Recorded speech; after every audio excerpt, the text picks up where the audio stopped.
talking about how Skrizna eat ain't got nothing to do with nothing. She don't know what these folks talking about. Her son didn't put his hands on her. His baby mama number 3. Me and baby number 3 are not fighting. We're good. Like, you gotta get it. You can't believe in everything that you hear. Stop buying into the bullshit. Do you understand me? I'm good. Mama D is good. Scrappy is good, but never go against my son. He would never hit a woman. He would never do that. And these people are trying to paint a narrative that my son will hurt somebody. No, that's not real. And that's not what's going on. So when you see this pop up on your thing, just know it's not real. You know, baby mama 3, we are really fine. Scrappy is not hitting. Just know that. So this is an out lie. So I want y'all to contact them. I got lawyers, and I can afford to pay the lawyers. I want to find out who you are. I'm going to take you out. Not only am I going to take you out for the lies, that I'm going to destroy you. You know Mama D. Everybody know how Mama D is, right? We're on one accord, right? Find out, everybody research this company that has put this narrative out. Find them and send them to me. And I'm going to pay you a finder's fee. Because when I get through with them, ain't nothing going to be left standing. Do you understand? No, I mean that shit. Because I'm tired of the lies and the alibis. Scrappy would never hit a woman. I've never raised him. And then they say that me, baby mama number 3, we were fighting. I've never hit that woman. She's never hit me. She's never disrespect me. Other than the episode that y'all saw, right? Do you understand? No, I mean that shit. Because I'm tired of the lies and the alibi. So I'm only saying all this to say, I told y'all niggas. I said, baby mama number 3, she's a fan. This is what I said. I know what I said. I said, people think that she just a regular girl. She is a fan of Skrizna. I said, and it's not going to work. Baby mama number 3 wants more than a friendship. She wants more than a baby mama status. She wants to be with him. She wants some sort of uplifting from being Scrappy's baby mama, even though she's baby mama number 3. She wants relationship. She wants more. And when she can't get it, she's going to give him HE double hockey sticks. Now, I showed y'all a little preview of that when she got into it with him and his mammy over there when she bought the baby around there because Mama D asked her for the blood test. I told y'all, I keep telling y'all, I may not know everything. I don't know everything, but the things that I know. And I told y'all, baby mama number 3. So now here we are, fast forward. Mama D coming out with a PSA talking about Skrizna eating, put his hands on him. And I just wanted to come by and say, I told y'all niggas. I told y'all niggas. Y'all thought I was playing, but I told y'all niggas. I could just tell. And it's not that I have no like ESP or nothing like that or no intuition. I know I watch people. I'm a people watcher and I watch behaviors. And certain behaviors tell me, because I've seen the movies before, certain behaviors when I be watching it, just looking at people and, you know, I see there's certain motives and I could just tell this ain't gonna work out. You feel what I'm saying? And I told y'all baby mama number 3. But listen, we've only just begun with baby mama number 3. Let's really be clear about that. We just starting. We just jumping off the porch. Oh, it's going to get worse. But we'll discuss it later on, though. Either I'll do a video or we'll discuss it later on. It depends on how I feel, honey, because I got to pack for my baby graduation tomorrow. Shout out to everybody in the building. Y'all get into here and get the likes up on the video. Now, before we get back into the fashion really quickly, the Met Gala. Before we get back into the Met Gala, it's a few things I want to bring to you guys' attention. Now, this lady... Now, remember, I don't know if who all was on that live where we did about Zulu with the big legendary Chief Top Cats. Shout out to Top Cats and BCU. I remember we did a video or a live, and we were speaking about how the South African Zulus was upset about how New Orleans is disrespecting the Zulu culture and all of that. One of the things that was mentioned was that Zulu nation or that Zulu tribe or the Zulu people in South Africa, I don't know if it was mentioned in that live or if I found it, but either way, they were a bunch of like biracial people. You feel what I'm saying? Like most of them weren't even all black. A lot of them were biracial. And when I saw this article and then I'm looking at the people, I'm saying, wow, it's like how things come back full circle. So it says, and pay attention to the pictures of these people. It says the mother of a 6-year-old South African girl who went missing over a year ago has been convicted of kidnapping and trafficking her daughter for her eyes and skin. A pastor testified that in 2023, she spoke of selling her children for as little as $275. Now, this is the lady and her daughter in question. Beautiful daughter. So sad she had a horrible mother, but she was a beautiful girl. It says on May 2nd, 2025, Kelly Smith, a South African mother, was convicted of kidnapping and trafficking her 6-year-old daughter, Jocelyn Smith, who disappeared in February 2024. Smith, along with her boyfriend, Jaquin Apollos, and their friend, Stefano Van Ryn, were found guilty of selling the child reportedly for $20,000 and approximately $1,100, possibly to a traditional healer or sangoma, with motives allegedly linked to the girl's skin and eyes. It says authorities believe Jocelyn was sold to a sangoma, a traditional healer. In African culture, sangomas are usually respected spiritual leaders who provide healing, guidance, and connect people with their ancestors. However, in rare and disturbing cases, some individuals abuse the title sangoma to commit horrific acts. These individuals may engage in what's called moody killings, where human body parts such as skin, eyes, or other organs are taken and used in rituals believed to bring power, wealth, protection, or luck. This is a criminal and deeply unethical distortion of traditional beliefs. Sadly, in Jocelyn's case, it's believed her body was trafficked for such purposes, turning a sacred role into a tool for exploitation and harm. During the trial, a neighbor testified that Smith admitted to selling her daughter to a sangoma and offered bribes for silence. It says Jocelyn's teacher also recalled Smith claiming the girl was being transported to West Africa in a shipping container. What? Despite extensive searches, Jocelyn remains missing. All 3 convicted individuals could face life imprisonment. So, okay, this South African mother was trying to sell her daughter for her skin and eyes.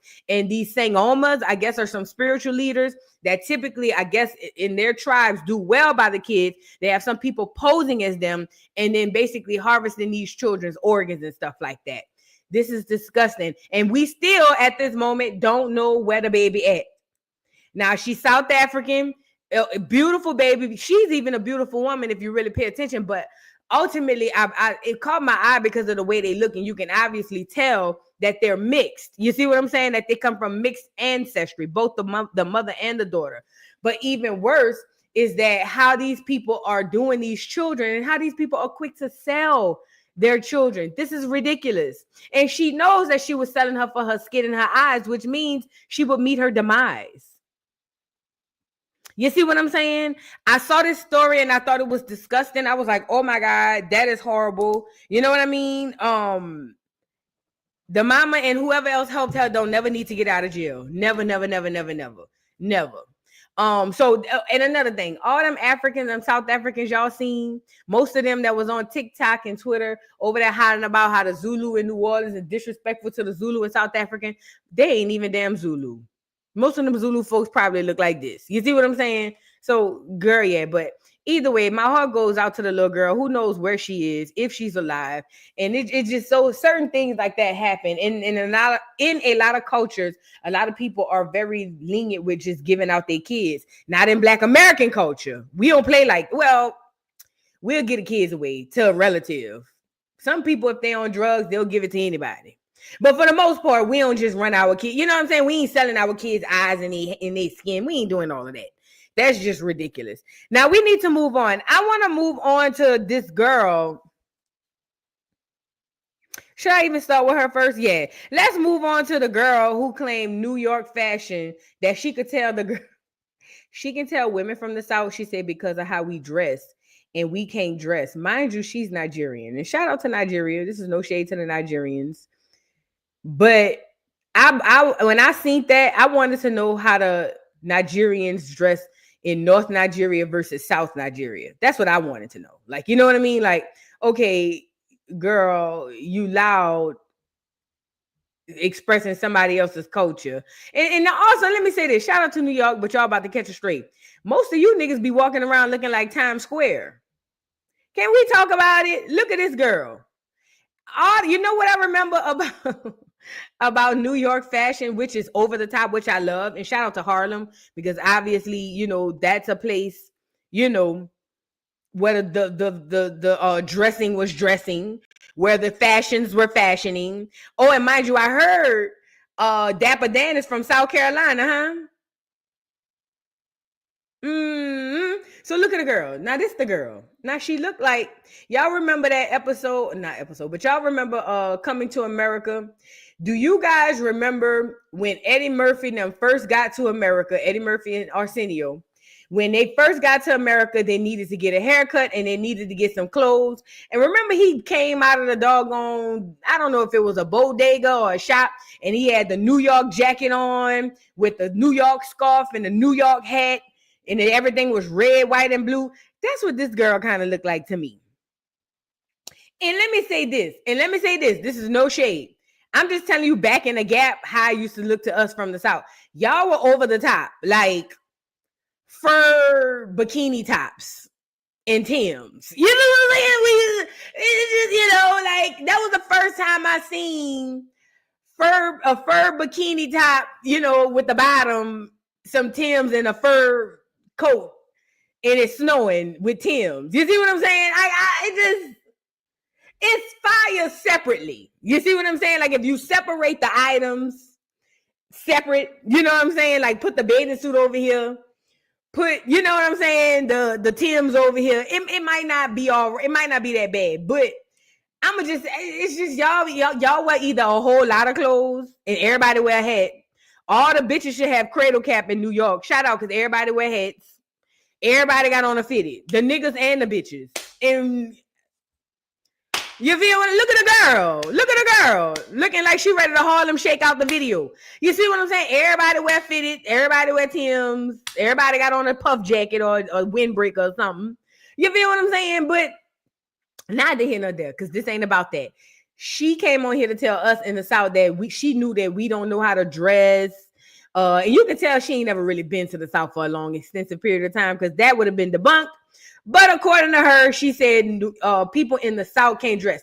Let me say this about New Orleans. New Orleans think they is France. So you can't count New Orleans in this situation. But I think women in the South can dress their behinds off all over the South. But let's get into, what do I want to call her? Let's get into what Subway Shorty got to say. What she got to say, y'all?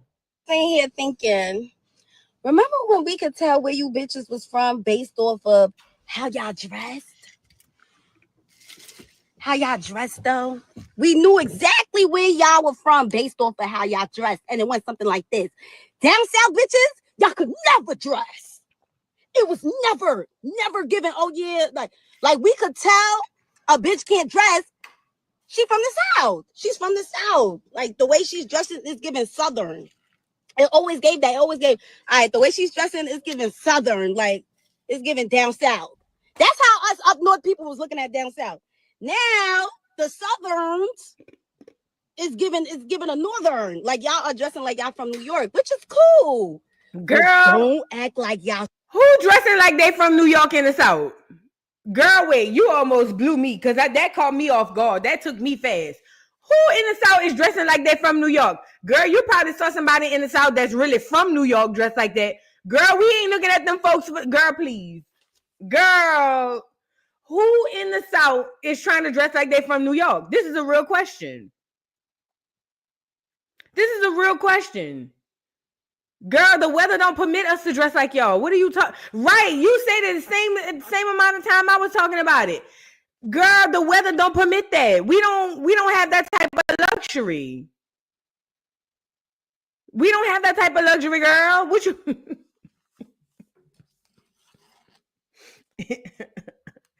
Girl, we don't even, they don't even sell the coats down here that y'all be wearing. They don't even sell them type of jackets. Girl, ain't no heavy coats down here like that for real. I'm just saying, ain't that many heavy coats down here. It's not. It's real life. I'm not even being funny. We don't have enough heavy coats. We don't. I swear to God, I'm not being funny. It's hard to find a real heavy coat down here in the South. I started something. Because you bitches never gave swag. Cali, we knew y'all was from Cali based off of how y'all dressed too. Like, we knew where everybody was from. And guess what? When you seen a New York bitch come through, you knew she was from New York because the swag was turned up. Nah, because she was turned up. Swag was turned up. It was giving all the way, turned up, all the way. I like that you Southern bitches can dress now. Congratulations! But don't let that get to your head top. Because it always gave us. We always had the swag. We always had the swag. The New York girlies always had the swag. Don't deny it. Denial is a river in Egypt. Social media taught a lot of people how to dress. But New York bitches, we always had that, bro. I'm sorry.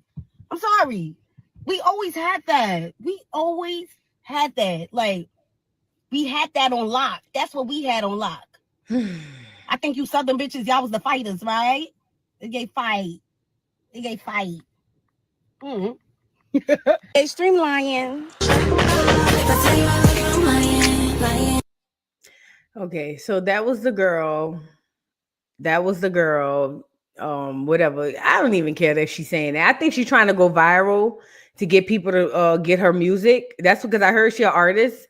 I think she's going viral, but again, she Nigerian. And this is what I be want to know. Why don't the people, and this is why New York scares me.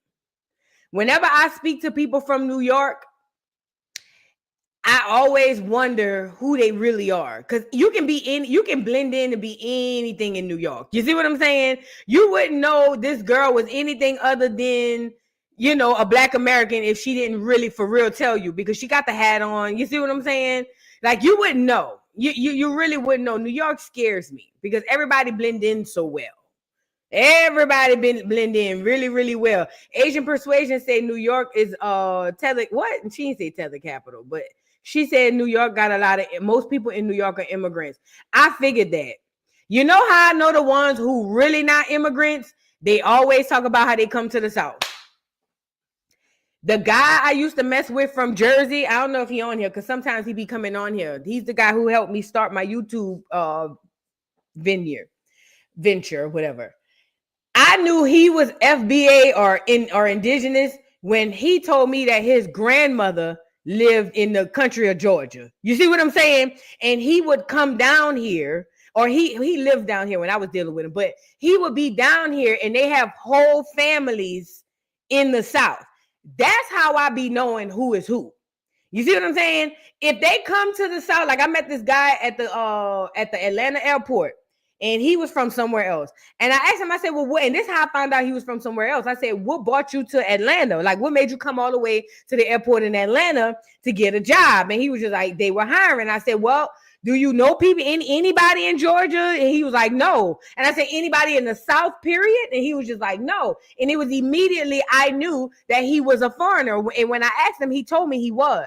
But because I'm saying all that to say most people, not all, but most people up there that are FBA or ethnic or indigenous, to the land, they have family down this way. They you see what I'm saying? Oh, I got an aunt in South Carolina, or my grandmother's in Mississippi, or or Texas or Georgia, or whatever. But at the end of the day, I don't think it really matters about the whole dress thing, as far as who can dress like what. This is no shade. But from my experience, New York girls wear a lot of stuff. They are very loud with their fashion. Like a lot of New York girls, like they the label girls. So if they wearing a Louis Vuitton something, it's gonna be huge LVs. Like they're very flamboyant and loud with their fashion. So they'll be wearing all types of stuff, 50 11 labels on them with a pair of tennis shoes or a pair of Timbs. They can't put on heels because they gotta walk everywhere. So now you got to put on a pair of Dr. Scholl's and some Timbs because you need to be cute from the ankles up. You see what I'm saying? So shout out to New York or whatever. The girls say they dress better. She a Nigerian. I would love to see what the Nigerians dress like. You see what I'm saying? I would love to see that. I think she need to exit on up out of here. Ace Boogie said it's all knockoffs. They do got, no shade New York because see, y'all think y'all slick. They do got a lot of them doggone, not what do you call it? The markets down there where y'all be buying them damn, them off-brand stuff. And they say, I didn't say it, but they say you can get the best knockoff up there. Yup, BC on Canal Street. Oh yes, oh yes, oh yes. That's what they say. I didn't say it. They say y'all go get the whole top of the line knockoff down there, baby. And I said, what? So can y'all really dress when we start peeling back the layers? Is it really real? Shout out to New York, dude, bro. Shout out to New York. I just thought that was crazy. Gina Love said wholesale. They got the China Connect. Girl, listen. I ain't gonna lie. I will say this. The boys could dress to me. I think I've always thought the boys could dress. It's something about that big old puff jacket. Them niggas standing on the corner. They used to have them baggy jeans on. I don't like them tight jean niggas. I'm talking about them niggas standing on the corner, girl, with smoke coming out their mouth because it's so cold, bitch. You feel what I'm saying? On the corner with that fitted with a little slight cock. I don't like the fitted straight to the front. I mean, those are straight. I'm talking about the one where you put it on the head and it got that slight cock. Like, it ain't cock like this, but it's enough to the, you feel what I'm saying? And they got that big old jacket and them big baggy ass jeans and them heavy ass Timbs and them niggas be grabbing on their middle part. You feel what I'm saying? Them the ones. And it's, I don't even know if it's their clothes. I think it's their swag. I think it's that. You know what I'm saying? But other than that, the bitches be dressed like supermodels from the ankles up, and they look like they work on construction from the ankles down. Bitch, go lay down. Carry your ass somewhere else and find something safe to do. Come to the South and judge these bitches before you get on here and say something ignorant, looking like she going to a Yankee game. Get that bitch up off of here, over here talking crazy like she done lost her rabbit ass mind on here talking about how bitches in the South, oh, we knew bitches from the South. Well, guess what, bitch? Bitches in the South knew when you was coming too, bitch, looking like a walking billboard off a damn off the street. What's the name of that street where they be having a billboard bitch coming down here looking like she advertising? Bitch, if you don't get your ugly ass from around here, we see you just as much as you see us. And every time we see you bitches is loud and proud. Bitch, do you hear me? So tired of hearing you bitches before I see y'all spin the block, girl. Go lay. Please and thank you. Go lay. Yeah, CJ looking like a speed racer. Bitch look like she been working the goddamn... Get your popcorn here.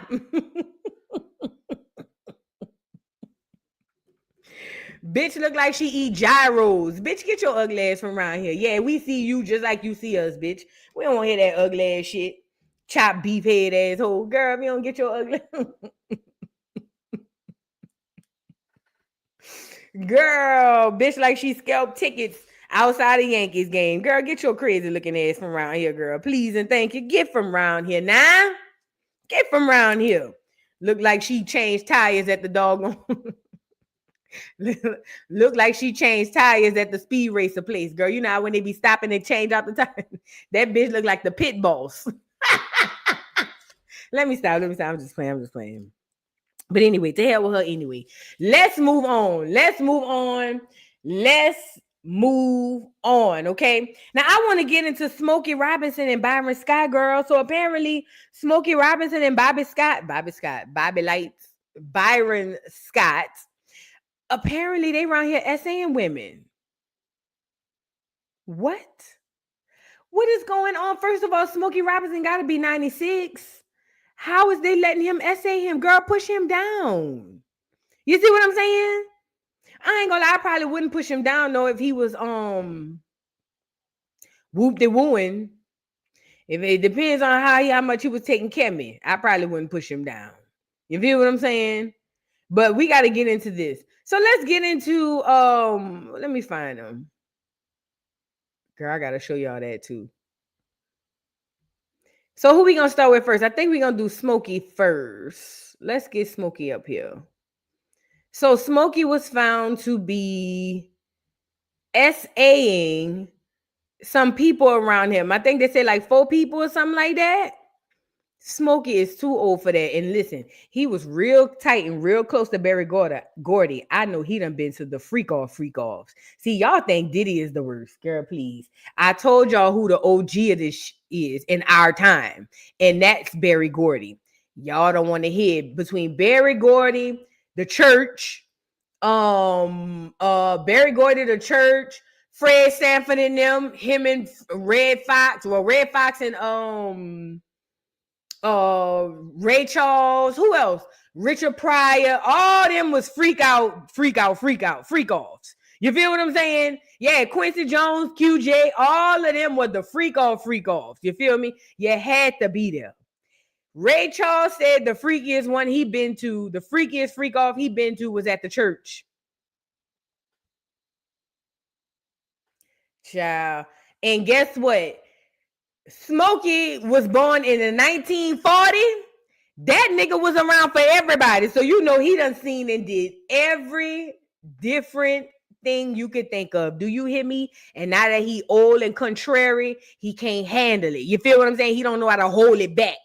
So they say he round there sticking his fingers in girls' woo-ha and they coos and things of that nature. Now, I don't know if it's true. Smokey got them green eyes. So I feel like he might be whatever they say he did it just because his eyes green. You feel what I'm saying?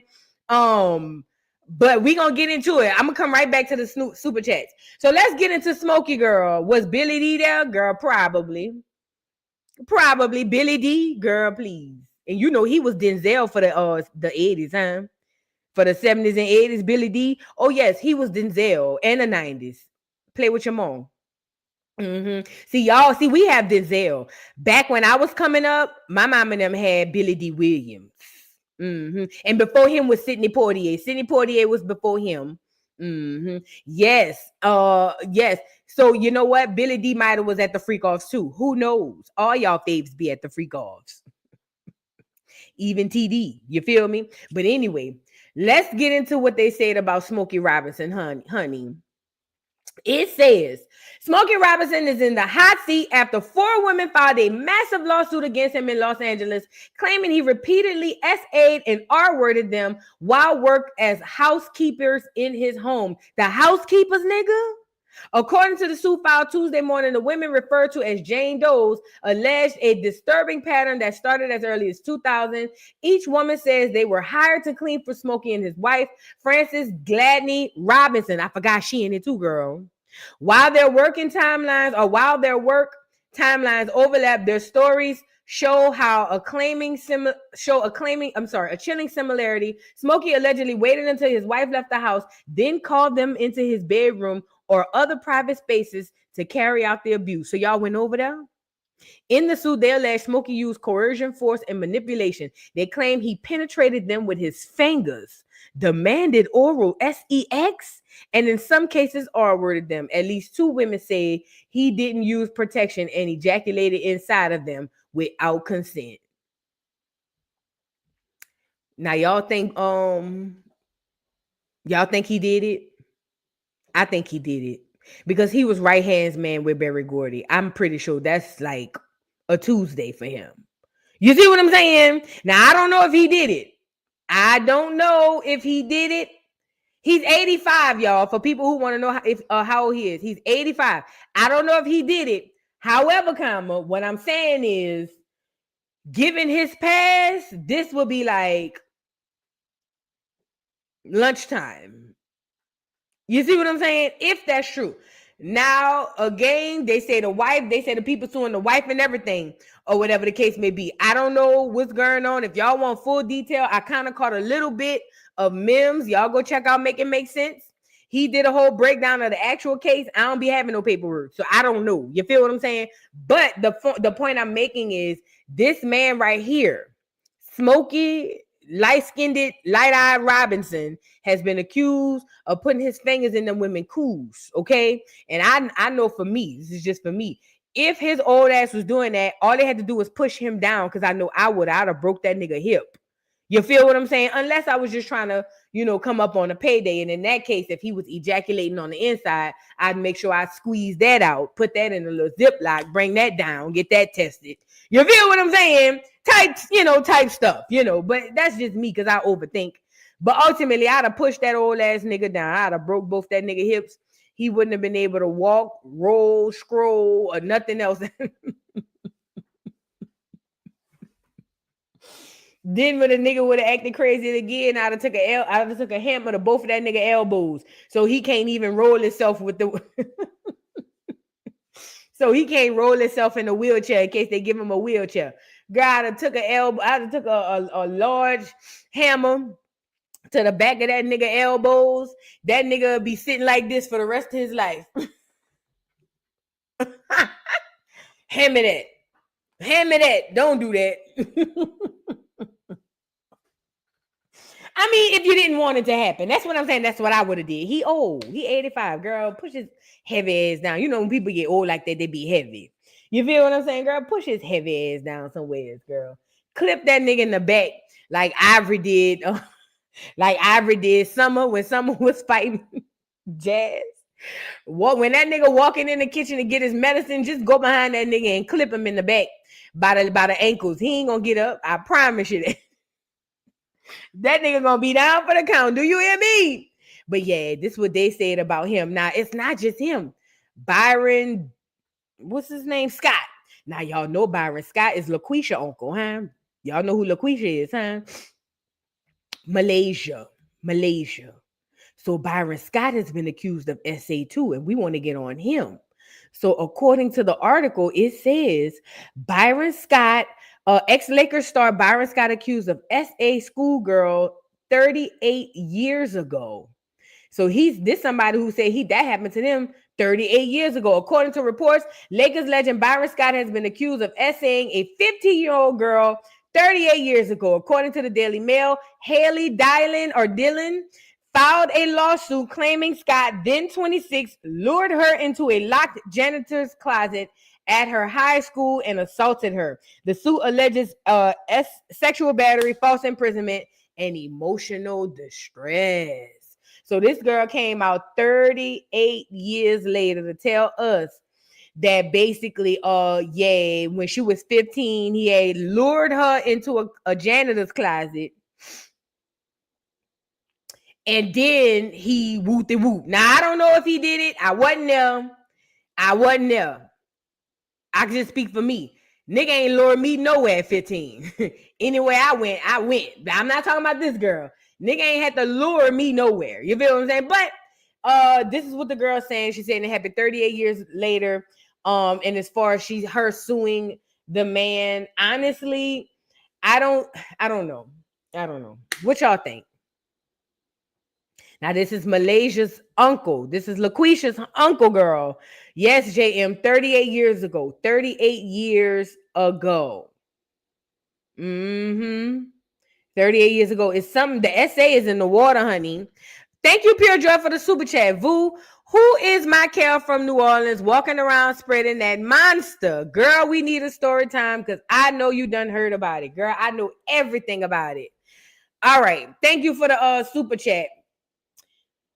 Y'all get the likes up on the video. And I don't know what y'all think about this Byron Scott situation, but whatever it is y'all thinking about it, it is what it is. Now, I wasn't gonna talk about this, but since we keep bringing it up, I'm gonna do a video on it. I think that's what I'm gonna do. I'm gonna do a video on this situation. So this guy, Michael from New Orleans, one of the major bounce producers right now. His name is Michael. You may have heard him on some songs and stuff like that.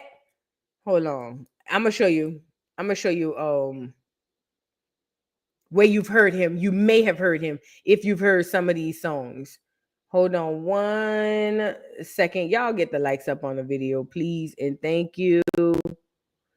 Get the likes up on the video. So while I find the song, Michael is a producer. And Michael was messing with this artist named B.O.G. Viney. She's famous in New Orleans. I don't know outside of New Orleans, but she's famous for this song called Share It. Share It is a song, like many of her other musics, that talks about her being very promiscuous. Okay? Being very promiscuous. So long story short, recently, Michael have been outed as giving B.O.G. Viney, who is an artist, he was outed for giving her that gangster. Okay? Let me show you some of the songs that Michael done did. I want to say he on this one, huh? The nigga dancing fucking all day. I'm asking him to change his ways. He ain't gonna do it for you. I want to say he's on this song too. He produced this song. Probably did. Better ask your man, bitch. You ain't my friend. We fucking now right now. So he's a bounce producer. Okay, that's who he is. Okay, you heard of her. Oh, she's the artist. So Michael is the producer. He's the dude who make who's the white guy? He's just somebody playing Michael Jackson. So anyway, and let me bring up a picture. This is a lot. All right, let's just get it over with. I didn't have this on the docket, and I will be doing a video. Y'all let me know if y'all want to know more about this topic. But it has been taking social media, if you in that sphere of social media, by storm. Okay. So, okay, Michael is a producer. He produces a lot of the beats for a lot of the local rap artists that y'all hear. This is him right here. All right, so this is what happened. Legend has it, this is what they said. Michael had been messing with this girl who's an artist named B.O.G. Viney. He had been messing with her since 2020 at the very least, okay? At the very least. So, Michael is producer. She is the artist. She is known for being very promiscuous, rapping about her promiscuity. You know what it reminds me of? Y'all know drill music. Drill music. You know how in drill music, the dudes go actually commit the crimes, then come back and rap about it? When she did the do, she would come back and rap about it. So, okay, long story short, and I don't want to take too long on this. She's messing with Michael, who's the producer who makes the beats. In 2020, she starts messing with him. I think if it kind of gets murky around here, she says that she started asking him when they first started messing around if he had anything, and he would send her pictures of his My Chart, which is like a thing in New Orleans that Oxnard Hospital used to show you your history, your health history, and things of that nature. Okay, bam. So, long story short, and this is where it gets fuzzy. In 2022, she says Michael got sick, so sick that he had swollen feet. His feet swole up like balloons, and he was in the hospital. Now, he wouldn't allow her to come up to come see him because he said he was just handling it on his own. Now, he told her during that time he had that Rona, and that he also was dealing with, after that, kidney failure, okay? All right, so boom. 2023, and this is just giving y'all the cliff notes. 2023, she tested positive for HIV, for that gangster, as we call it in New Orleans. HIV, but we call it that gangster. And she hit him up, and he was like, he don't have it. He don't know what she's talking about. That was in 2023. Last week, Viney out of the blue, get Viney back on here. Viney out of the blue goes on the Key Carroll show and goes live, and also to expose Michael for giving her the gangster or whatever, and saying that she was cool with living with it. She had been sneaking and going to the hospital since 2023, so nobody could see her doing all these things. But she really got mad because he decided that he was going to have a baby and a family and buy a house in Florida and live happily ever after. Now, she feel like, you gave me this stuff. My life is over. I was willing and good with keeping your secret on the low. Shh, shh, shh, shh, shh. As long as you don't say nothing, we could be together. But, since you want to go off and have a family, then good. Now I'm about to tell everybody you got HIV. Oh, and not only that, She has it as well, been having it since 2023, according to her. He claims that she was an escort and had it before he got with her, yet he still messed with her, which I thought was crazy because why would you mess with somebody who's positive? Like, and I'm not saying nobody don't do it, but he said he still messed with her and that he don't have it. He's just experiencing heart failure. Now, he calls her an escort and says she could have got it long before he met her, but all he knows is he don't have it. None of the women he done been with have it. None of his baby mamas have it. But the girl, Vonnie, is on here saying that's cap. Nigga, you know you was messing with other people. You've been sleeping with so many other girls, and you know you probably infected a lot of them because a lot of them came out. Oh, and by the way, Vonnie also said that wait, what else she said about Michael? Oh, Michael think he gonna leave me and with this stuff, with this disease that's gonna take my life and go live happily ever after with a new bitch. That ain't gonna happen. So honestly, from what it sounds to me, like she only really came out because he broke the deal of them being together, and now he's trying to move on. Now in New Orleans, this is very prevalent. Everybody's screwing everybody. I told y'all this yesterday. Everybody screwing everybody. And if you're not screwing everybody, you might as well be screwing everybody because everybody else is screwing everybody. You feel what I'm saying? So she said between that time, by the way, she's still been sleeping with other people. But according to her, she's been undetected and she's been using protection. So she good, even though she's been having it since 2023 and it's 2025. It's a mess in New Orleans.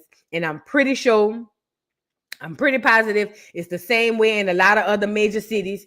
You knowing your status is very, very important, and protecting yourself is even more important. It's ridiculous. Who knows where either of these people got it? But all we know right now is Michael. He right now is in the hospital. I think he's in the hospital right now, or he's waiting a kidney for kidney transplant, which some people say is an offset of the gangster, the capital letters. But he claimed that that's not the case. And his baby mama who pregnant, she came out and she spoke and basically begged Vonnie to take it down or leave it alone or let it lie because she got to deal with it. It's a lot.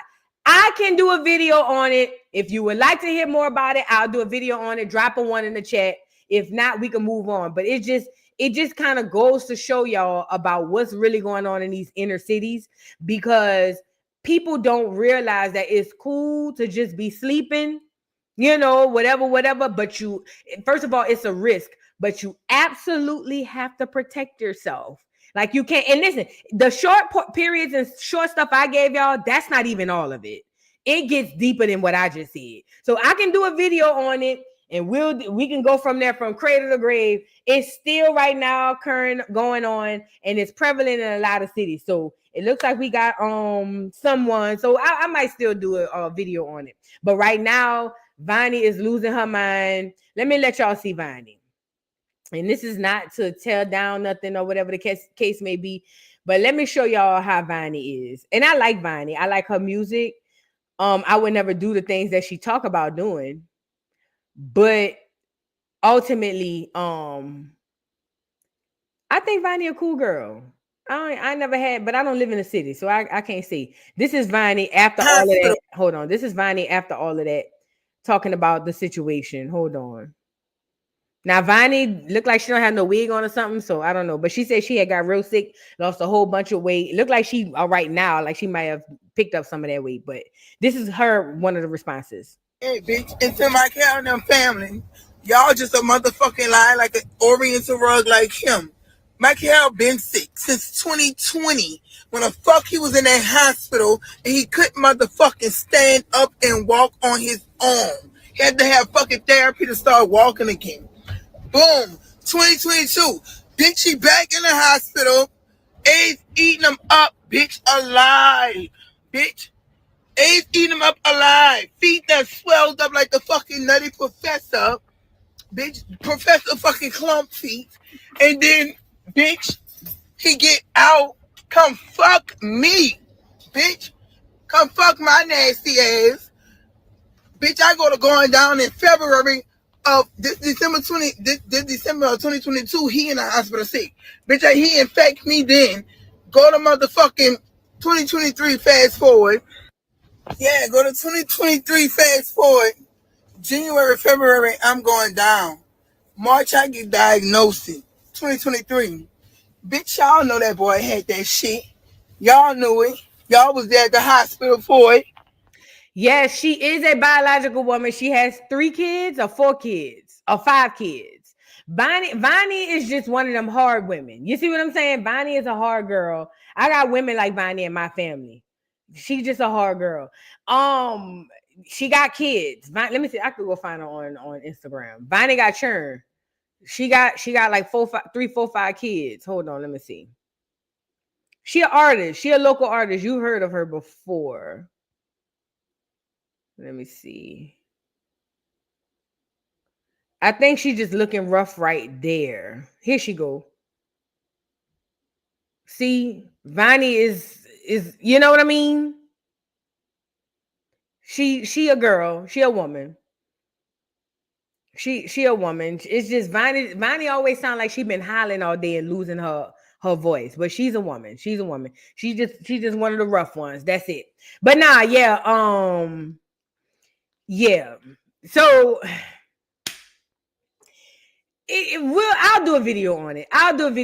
But the point I'm making is we need to really watch ourselves out here in these streets.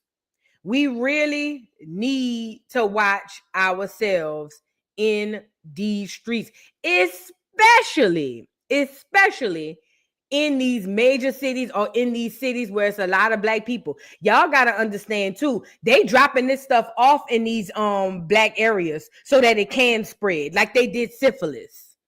Y'all have to understand too, even with when you look and trace back the first HIV and all of that stuff, the ground zero patient was a clear man, a clear gay man. Okay. And I believe what they were doing is propagandizing it, making it look like it's a gay, lesbian, LGBTQ thing or a black thing. But I think they dropping it off to make sure it spread the way that it spreads. That's why we have to be careful. And then I didn't know until this situation that there's a difference in HIV 1 and HIV 2. I guess 1 is the one that everybody gets that it ultimately ends you, and then 2 is the one that's not aggressive, but it just live. I didn't know all of this, but I used to do a lot of research on this. But we got to be careful, y'all. Now let's move on. I don't want to dim down the show. I'll do a video on it later on. Now I want to get back to this lady right here. Let me go get her on here. I want to get back to this lady right here.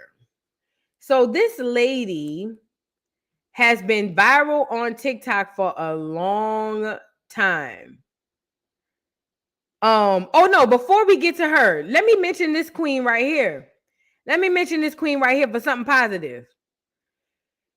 Shout out to this beautiful queen celebrating Black excellence. 17-year-old student invents stitches that change color when a wound becomes infected. Mind you, we invent almost everything.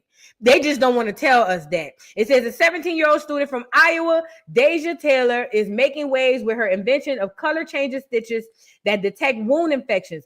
Dyed with beet juice, the stitches turn from bright red to grayish purple at the first site of infection, allowing for early detection and preventing severe complications. Taylor's invention is designed to be an affordable, accessible solution, especially in developing countries where surgical site infections pose a major health risk.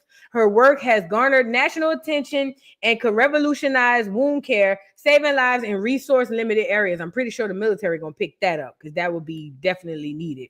Her innovation has earned multiple awards and accolades, including being named a finalist in the Regeneron Science Talent Search. So shout out and kudos to this sister, this young 17-year-old sister who was able to create stitches or sutures that changes colors at the touch or at the site of infection.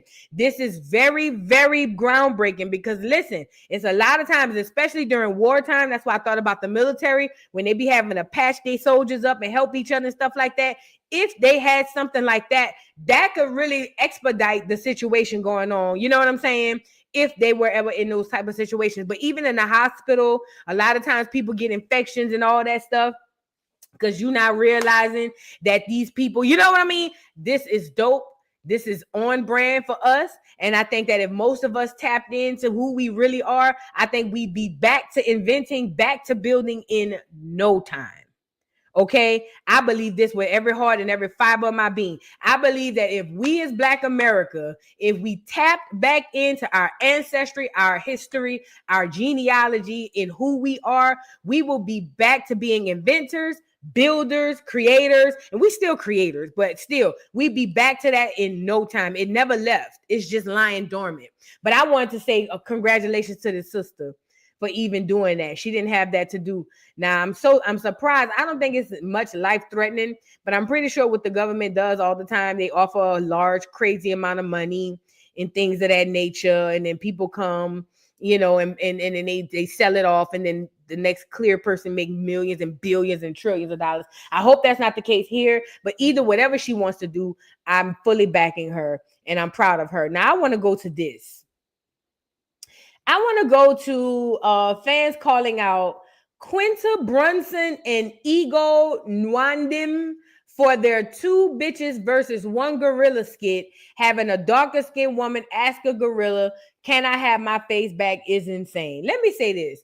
I'm so tired of foreigners getting on SNL acting like Black American women, or at least what they perceive to be Black American women. I'm so tired. And to the foreigners who be doing that stuff and thinking that shit cute, what if we went to your land and found the dirtiest and darkest of who you are? And I'm not saying that the ghetto girl in America is the dirtiest and darkest, because she's not. She's actually one of the most loyal. But what if we go to whatever small town that you from and find what y'all deem or what others deem to be negative about y'all, and then go act like that in front of your folks? How would that feel? You see what I'm saying? That's exactly what it is, Simeon. Tether minstrels. It's weird. It's very, very weird. Tether minstrels. Instead of having the clear people do it in the blackface with the big lips and all that stuff, now we just get foreigners to come do it. Like, come on, man. Like, come on, man. I just, again, if we were to do to these people half the things that they do, then maybe some would understand and maybe some won't. But either way, they'd see how it feels. So here we go with these 2 girls on here playing like 2 bitches versus 1 gorilla, and people mad because the girl said, "Can I have my face back?" Now someone's like, "Oh, that's just a saying for when somebody's staring at you," or whatever the case may be. But I would have loved to see how the skit go for a Nigerian girl. You feel what I'm saying? And I heard the other girl, Quinta, is from somewhere else too. I would have loved to see how it would go in your language and in your land and in your culture. Everybody got to play like us, and it's getting old. It's getting tired. And don't nobody watch SNL anyway, trash ass shit. Hello. Hello, gorilla. What, you can't speak? Right. Like, good morning. Ding dong, Mr. Kong. Not even saying nothing, just rude. Why you staring like you got a problem? Can I have my face back? Right. All up in my grill and you ain't even got no ribs. It's so lame and so corny and so awkward and so weird. It's nothing about it that's like, oh, even the clear people not even laughing.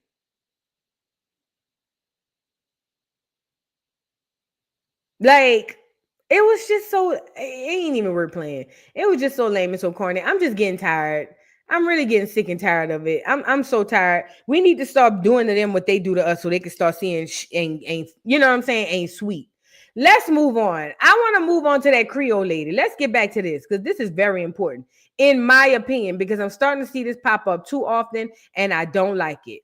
White people in Louisiana have been going around saying that they Creole in order to fit in, and they monetizing it and they making a lot of money off of it. And because some black people in New Orleans or in Louisiana have people in their family that looks white, probably because they are almost white, because they have people in their family that look like that, you got a lot of clear women in Louisiana that are leeching on to the idea of being Creole. And she ain't even saying she Creole. She's saying she's straight up black. This is what she's saying. She's straight up black. You have to understand, a lot of these Creoles, Creole is another term for biracial. Mulatto. It's just, the only difference is it's a different type of white. It's a French roll eating white or a Spain white. That's it. It's the same thing. It's the same. When you think of the colonial clear getting with a regular black and they making a baby, it's the same thing. Those people ain't no more black than the biracials all over the rest of America. Let's talk about it. I'm talking about for the ones who have one black parent and one French or Spanish parent. Now, what happens a lot of the times is those biracial or mulatto or Creole people, they procreate with other Creole people, which made a whole new race. Some of them go out and get the black ones, but a lot of them procreate with each other.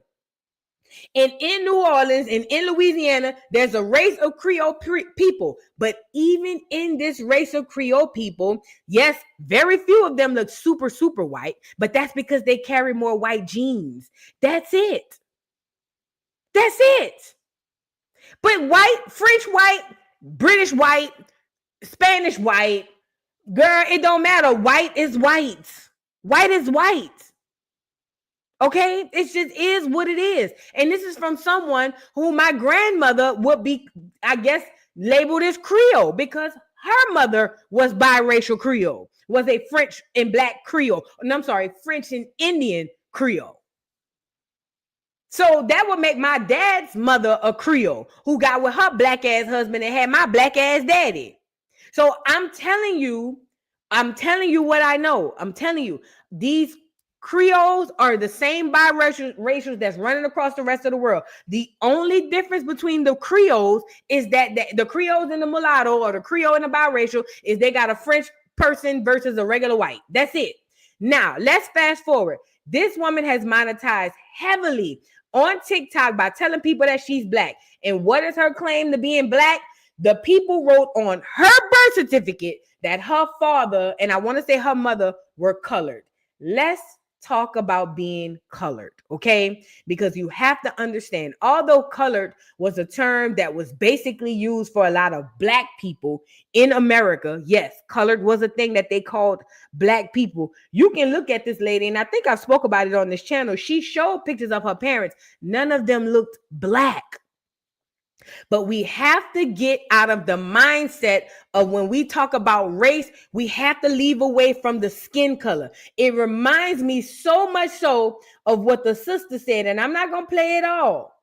I'm not going to play it all if I don't have to, but it reminds me so much so of what the sister said, how these black people on social media and in some in Louisiana are not seeing that they're being duped by clear people cosplaying as blacks, okay? Now, this lady is claiming that she's black, and this sister right here talked about how black women, real black women like me, we don't even know the difference, and we are confused most of the time, and that's why we accept any and everything that claim to be black. Let me get the sister up here.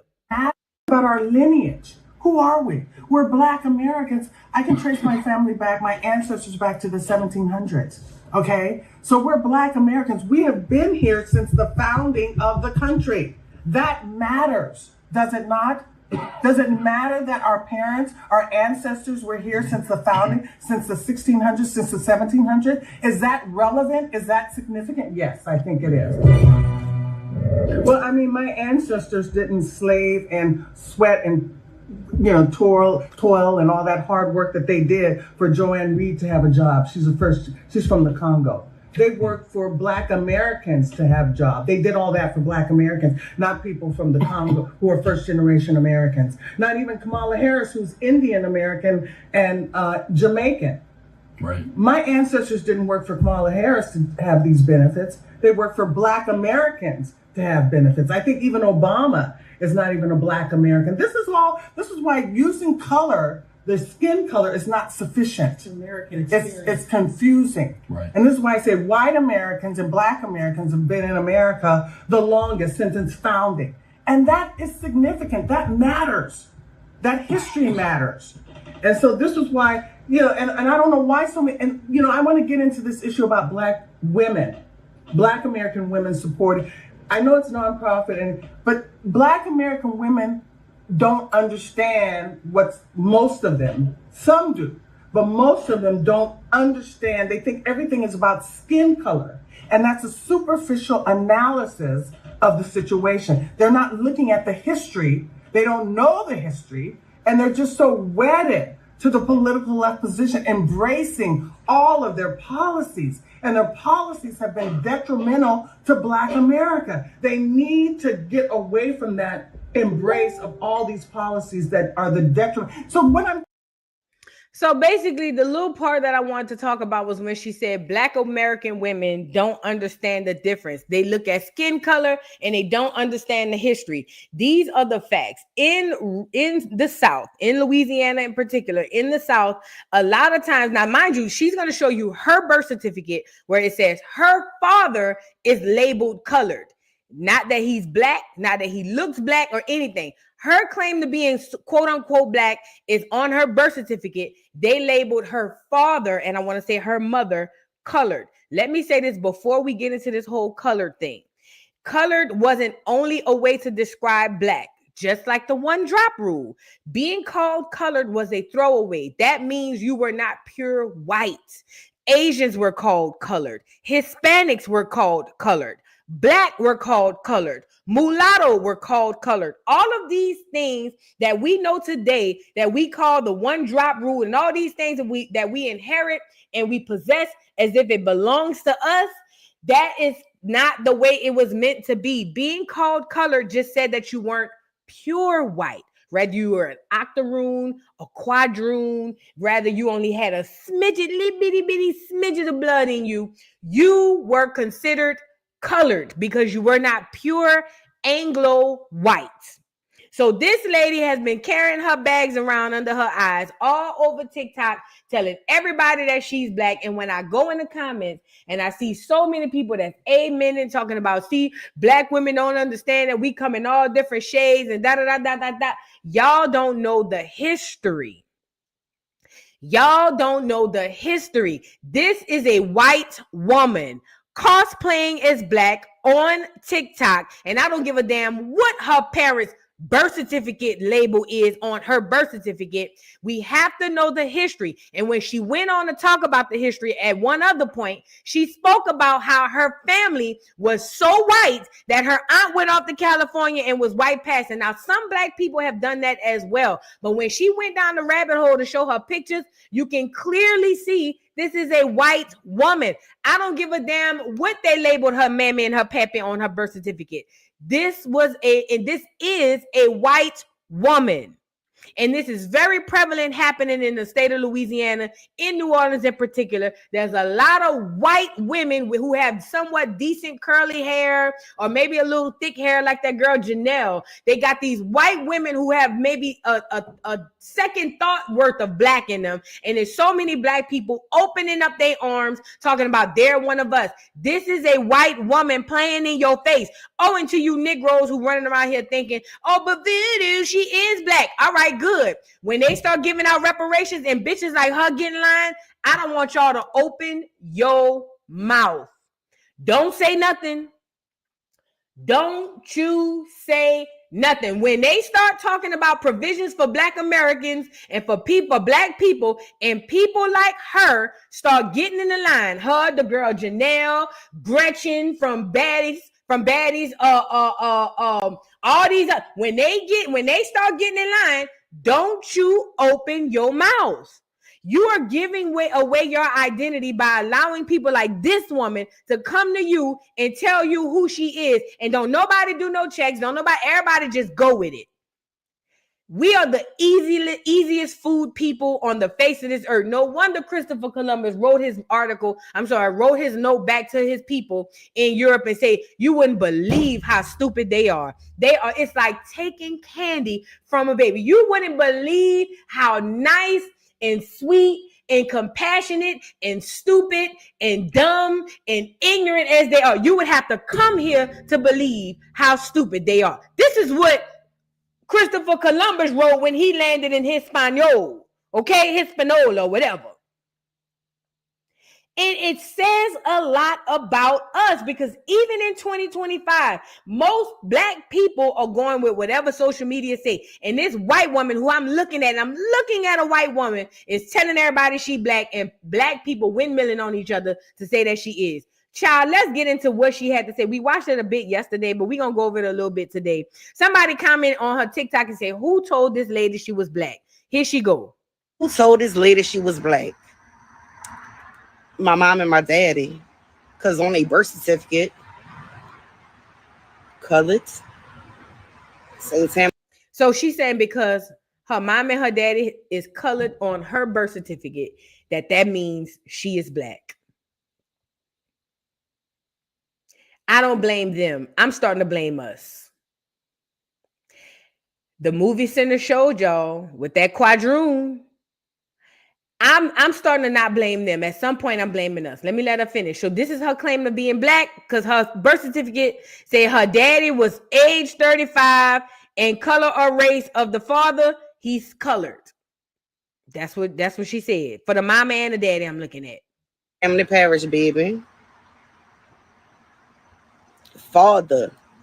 If you look at the top where it says state of Louisiana, color or race, age of father was 35, colored. Color race of mother, colored. Why they didn't put Negro then? Because that's what they was putting on birth certificates around that time. See, that's what they don't want you to understand.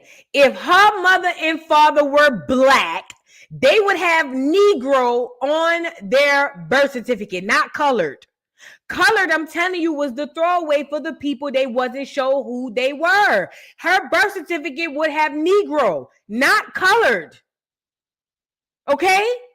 When you got colored on your birth certificate, remind you, this somebody looking at you and assuming what you are. Ain't no documentation to show who you are. They're looking at you and assuming who and what you are. If her mother and father were black, it would say Negro. Because remember, black wasn't a word in the 70s, 60s, 50s, 40s. That didn't come around like that on official documentation until later. If you were born in the 80s like myself, we got African American on our birth certificate because remember, Jesse Jackson had just came out with that whole we African American thing. So my birth certificate says that I'm African American. But I'm pretty sure people before me, before the 80s, maybe the 70s, 60s, they got Negro. You feel what I'm saying? If you were light-skinned, they might have said you were colored, or if they knew that you were biracial, colored, stuff like that. Some of you go back further might say mulatto, but Negro would have been on her birth certificate, not colored. They probably wrote colored because maybe either it was heard around town or they assumed that her mammy and her daddy have some sort of nigga somewhere in them. Not necessarily mean that they biracial, not necessarily mean that they black, that there's some sort of nigga somewhere in them, so we gonna just say they colored. But this is her claim to being colored. I love what you said right here, Child Bella. She says, just like how in South Africa, colored means mixed race or non-white, exactly what Vu said. That's exactly what it means here too. Colored just meant non-white. It means black or non-white. This was all done to purify the Aryan race. Okay? This was never to say who was black. It was to say who was not white. I'm going to say it one more time. These statuses, these labels, all these things were never meant to say who was black. These things were put in place to say who was not white. Does that make sense? Not 100%, 1,000, 10,000% white. That's what this was all about. But we somehow adopted these things as if there's something that's a badge of honor. No, it's really some throwaway type stuff. So this is her claim. Hold on. Let me let her finish. What you mean, baby? What's the problem? Don't get me started. I was already done with this and I'm having a good time living my life and not having to answer to people like you. That's so fucking ignorant that you don't think. So yes, both my parents are black. Yeah, and I just turned out to be high yellow. Who told this lady she was black? This grinds my gears because it's a lack of education. That's all. This white woman is able to pull a wool over a lot of black people's eyes because most of us are uneducated about race, about status, about, we're just uneducated. And this white woman is able to sit here and pull the wool over a lot of my people's eyes, and it bothers me so bad. It bothers me so bad. Ain't nothing high yellow about her and wasn't nothing black about her family. Nothing. Nothing. Them folks look more whiter than she looked. So how in the hell is she high yellow and they black? And they got people with comments under it saying, I hate that black people are trying to tell another black woman who she is. And it got tens of thousands of likes on it. You know what that symbolizes to me? Tens of thousands of people are just as ignorant. And when I say ignorant, I'm not meaning it as a slash. I'm meaning it as not knowing. Tens of thousands of people are just as ignorant and not knowing and they just as bad because they think that what she's saying is real. When the fact is, that's a whole white woman. Let me tell you something about St. Tammany Parish, a.k.a. Slidell, St. Tammany Parish that has a little bit of home and all that I want to say in it. St. Tammany Parish is a parish that you come through. If you drive into New Orleans from anywhere off the East Coast, you got to come in through I-10 East. St. Tammany Parish is where you stop through.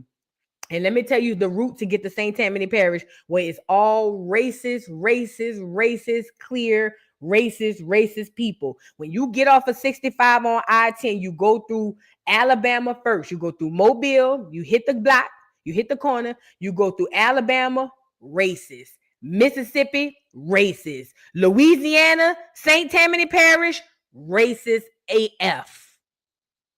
There's no way that this woman right here is living her life or has lived her life amongst them racist clears in St. Tammany Parish as a so-called colored or black woman. She's lying to you. She is lying to you. She would not have survived in the way and manner in which she has survived if she was living in St. Tammany Parish as a quote-unquote colored woman. This is a white woman playing in the faces of black Americans, and we just too ignorant to realize when we being played. All because her claim to fame is her birth certificate has them written that her father and her mother were colored. If they were black, it would say Negro.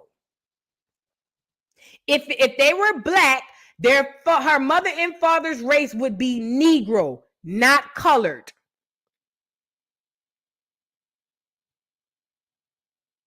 Okay? Let's really be clear about that. And I see this happening all over. I need everybody who's listening to me. Do not feel like Louisiana confuses you with the Creole race and all of that stuff. You know the real Creoles. They got more nigga on them than the white. Trust and believe. Creole in Louisiana, for the most part, is light-skinned girl with quote-unquote good hair. This is a white woman. This is a white woman. Do not let that fool you on this social media telling you that it's so confusing with the black women in Louisiana. Black women are black women all over the world, Craig. Not the city bitch, not the country hoe, not the doggone continent, the world. A black woman is a black woman all over the world. I'm going to say it one more time. A black woman is a black woman all over the world. If you have to squint your eyes and guess, they probably lying. This is a white woman cosplaying in black people's face, and I don't like it. I don't like anything about it. When she sits in the sun eats her alive. If that ain't proof, I don't know what else to tell y'all. That lady sat in the sun on her porch one day and her whole chest turned so red and gnarled and sore, and that is a white woman. Don't let them fool you with that Creole crap. That's a white woman cosplaying. Okay? Period, point blank. And y'all got to start, we as black America have to start gatekeeping blackness. We have to. As black people all over the diaspora, period, we have to start gatekeeping because this is what's happening. Their times are running up. This is what a lot of you don't know. Their time is running up. They're doing whatever it is they can to latch on to any last ditch effort that they can, okay? Like, for instance, you have people who call in the Tariq Nasheed show, and it's a bunch of clears talking about how it wasn't them doing this, that, and the third. It was the orange juice people. While it was the orange juice people, it was them too, but they're doing anything to latch on. How can I help you guys? I love everybody. Everybody should be free. We're all one nature, one human nature. They're pulling at straws at this point. And I'm seeing a lot of so-called black women like this and the Janelle girl coming around here, and all they got to do is just say it. They don't even have to prove this. All they have to do is just say, my daddy black. My daddy black. That's all they got to do is say it, and niggas just go with the move. They're taking advantage of you guys. They're taking advantage of you. They know they not black. They playing in your face to capitalize.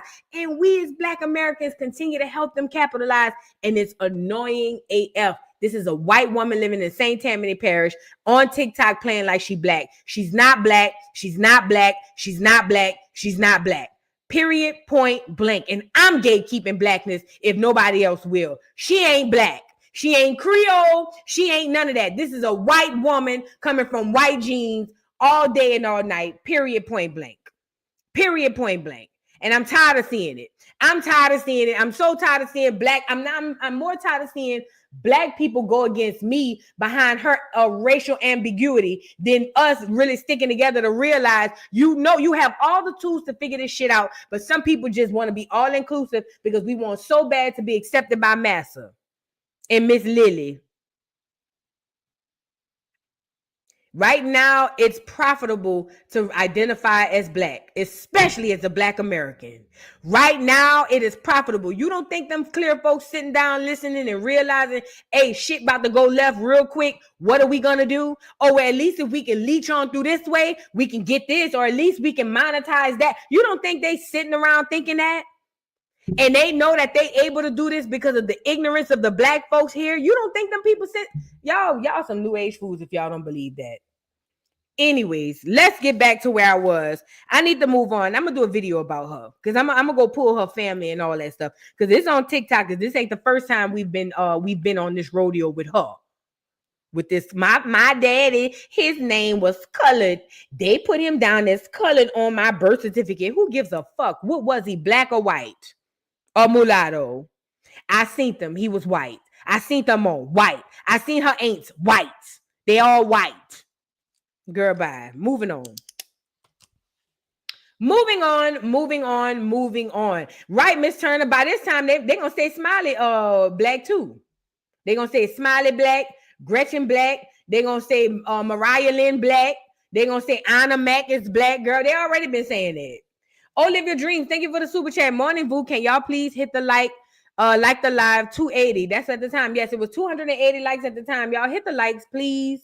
MOB, thank you for being a member for 12 months. Hey, Acorn Boo, Smokey down bad. He is. I think he did it too. His little old tail self. His balls probably as long as a 12-hour shift. And he right now touching on people. He wrong for that. The Balance, thank you for the super chat, says, I'm a FBA New York girl. Please, please don't let this tethers make you think we feel like that. NYC FBA is from the South. It's all love and respect up here. Girl, I don't be letting them tethers cloud my judgment, girl. Now, shout out to my FBAs up in New York. Shout out to my heavy boot girls. You feel what I'm saying? No, this ain't on y'all. This just, when I found out she was a tether, it made sense. Because I know, how we is. You know what I'm saying? Don't even trip. MOB, thank you for the super chat. Please don't do NY. I ain't gonna do y'all, Lord. I've been leaving y'all alone. I've been leaving New York alone for a long time. Y'all been chilling. But the Diddy trial just started. So y'all might pop back out. You feel what I'm saying? Pure Joy, thank you for the super chat, says, she ain't from Harlem. I can hear it in her accent. She from Brooklyn. Why everybody be shitting on Brooklyn? Brooklyn must make some weirdos, huh? What's going on? What's the beef with the boroughs? What's the beef with the boroughs? Oh, and I want to say this too. To the people outside, to the people in New York, I ain't gonna lie. When we think of the New York people who could dress, the people, us outside of New York, especially in the South, when we think of the borough of people who could dress or who be on that type of time, we always think of Harlem. Probably because of the Harlem Renaissance, probably because of Dapper Dan. You see what I'm saying? Probably because Mace with Harlem World, and all that type of stuff. So we always think of the Harlem guys. That's what we typically think of when we think of like the high fashion type stuff, So I don't know. Maybe I'm wrong. I'm just saying, like, from the outside looking in, we be thinking like of them guys when it goes to like the over the top and extraness of it all. You know what I'm saying?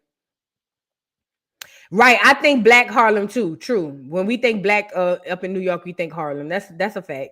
That's a fact. Hold on. Did I miss your super chat? Oh yeah, I already read it. Miss Parker, thank you for being a member for 12 months. Says we are down south minding our business. Please leave us alone. I know, right? Basking in the sun. Ain't it still snowing up there? Thank you, Shady but Classy, for the super chat. Says Smokey, don't drop the soap bar at the penitentiary freak off. Allegedly, he is too old to be letting his dust mites out in these victims. And that's what they say. He was ejaculating and all of that. Ooh, girl, you're gonna get worms. Y'all remember the old saying back then?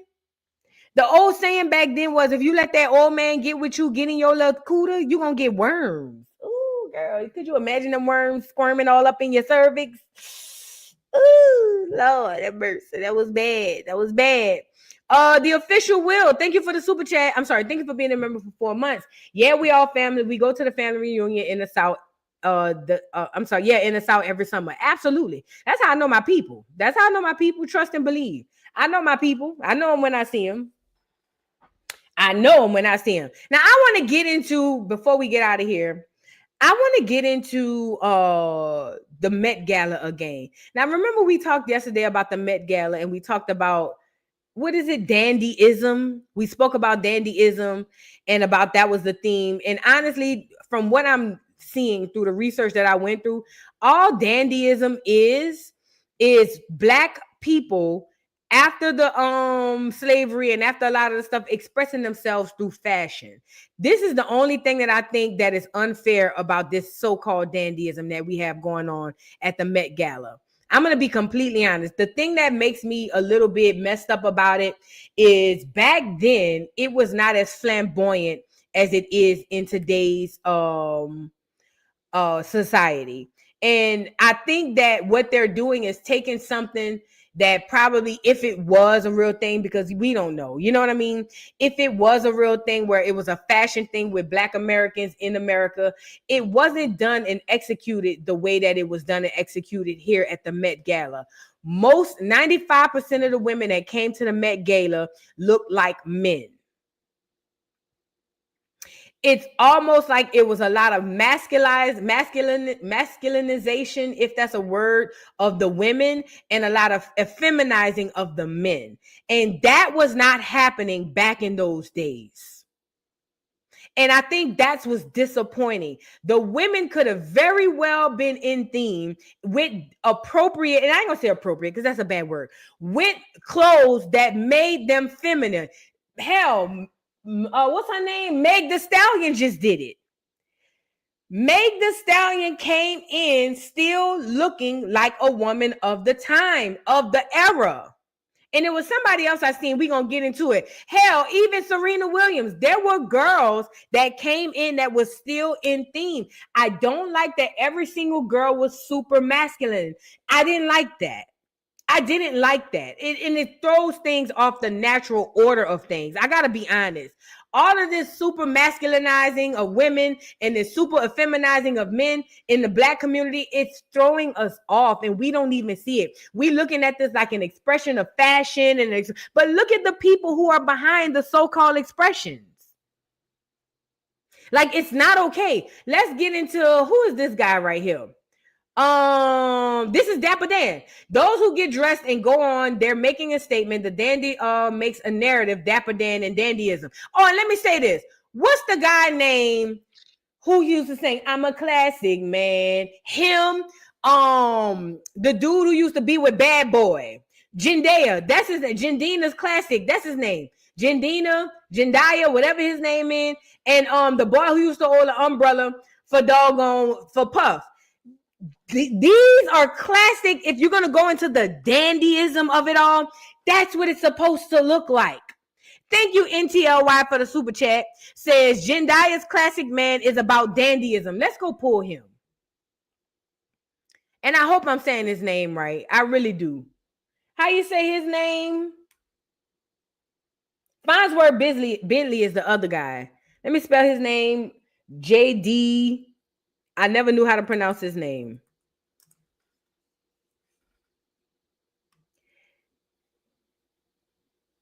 Did I spell it right? Oh no, I'm missing a letter. Hold on.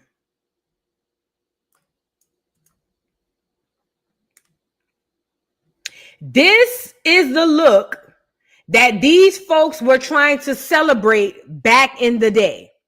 This is what the look was supposed to be. The men were supposed to be very well dressed, masculine, but nice suit. You know what I'm saying? Tie, cufflinks. You know what I mean? Things of that nature. You know, even with the perm to the bike, whatever. This was the style in which the men were supposed to accomplish for the show, for the Met Gala. This was the style. This was the style. Let me let y'all see it. You see, very regal, very chic, very classic. When I say classic, mean it looked good then, and it'll look good 100 years after, and 100 years after that. A tailored, well-dressed to-do man. This is what the men were supposed to arrive looking like. This right here. This is what the men were supposed to arrive looking like. Not the women. Not the women. It was never meant, because the women in this era did not look like this. Let's go pull well-dressed women in that time, because they weren't supposed to look like this. Hold on.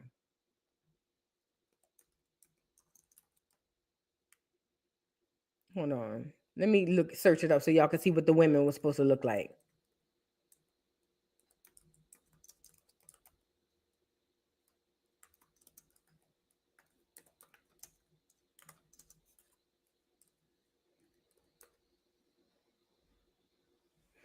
Let me show you what a lot of these women went for as far as the look in those eras, okay? Because it's very, very, very, very, very important. It's very, very important. You can even look at some of these girls on TikTok. Hold on.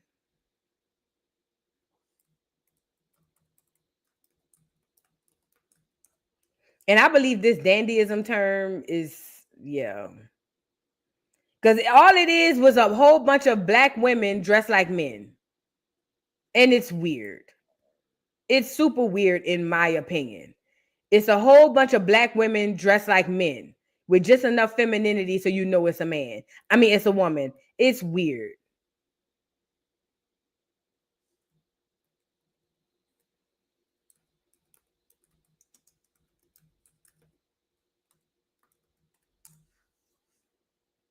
Let me see if I can find. Like, for instance, even stuff like this. Even stuff like this would have been appropriate. You see what I'm saying? Let me pause the video. Let me go back. You see how those women look, go back. Do you see how this woman is dressed? Let me back up and pause it. Look at the way this woman is dressed amongst these black men. This is what it's supposed to look like. You see what I'm saying? And you could even upgrade it to the time or whatever the case may be. But there was a style that didn't include men being effeminized and women being masculine. Look, even here. Look at these women. Like, come on now. There were so many things that could have been done. And I feel like, in my opinion, this is just my opinion, I feel like this dandyism thing is just a way to mix up you feel what I'm saying? The genders and all that stuff. And they wonder why we have issues in our relationships as far as the roles and all that stuff. We are feminizing everything. Let's get back to that Dapper Dan speaking about it. And he's from South Carolina, by the way. Let's get into what he had to say about this whole dandyism and Dapper Dan stuff. Oh, let me put the volume on. Different things to different people. Okay, if I was giving you a general idea of what dandyism is, everybody gets dressed. Nobody gets dressed by accident. Everybody gets dressed by intention. Right? It's all dressing is intentional. So therefore, those who just get dressed and go home, they're making a statement, whether they intend to do not. But the dandy makes a narrative. Dandyism is. I like his explanation. He was saying everybody gets dressed by intention. He was like, and they making statements, but when you do dandy, you're creating a narrative. And if you can see with what he has on, even he is in line with the whole dandy theme. Remember, he came through, Dapper Dan came through with the clean suit. You feel what I'm saying? Oh, and by the way, let's really be clear about this. A lot of men in the South were heavily well dressed when they went out to do certain things. You know what I mean? Like everybody wasn't in overalls. Everybody wasn't in overalls. But I do appreciate him talking about how it makes a statement, but it leaves it very vague for the people who came out to this doggone thing, because now a lot of people that came out to this this thing and everybody looked like men. Now, before we get into that, y'all see Mary? Have y'all seen Mary J and some clear woman, girl? What's going on? Now, this is Mary and Stella McCartney at the Met Gala.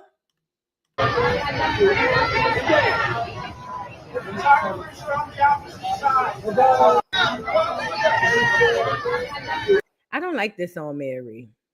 I feel like they stuffed her in that. I don't like this. I've seen Mary look so much better. I don't like that. I don't like that. But anyway, let's get back into some of these doggone looks from yesterday that I didn't really get a chance to really go in on. Hold on.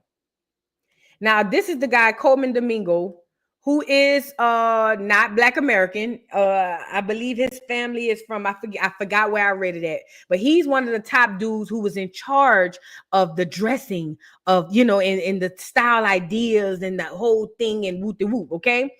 This is what he has to say about the, and he's gay. Let that sink in too. No shade about being gay, but it's a lot of gay influence on a lot of this stuff. Check it out.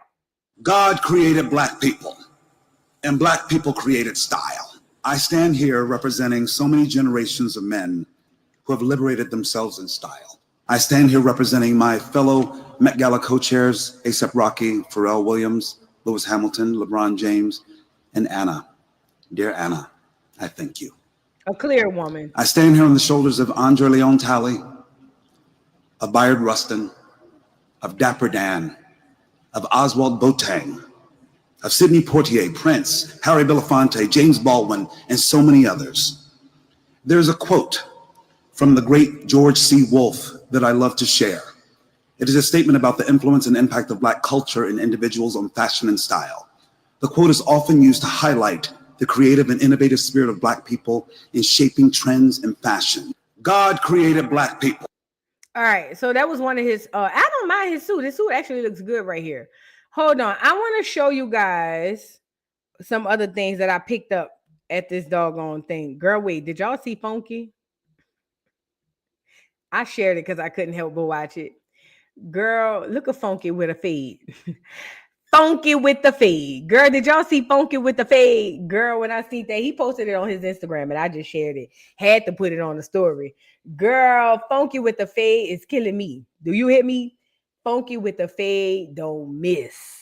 He looks so bad. He look so bad. Girl, go ahead on Funky with the fade. Get off of here. Get off of here, Funky with the fade. Get off of here, Funky. Now, moving on. Now, who is this clear woman? Mindy Kaling. Now, mind you, she a Black Indian. She a real dark Indian. But look like she been bleaching, huh? Look at her.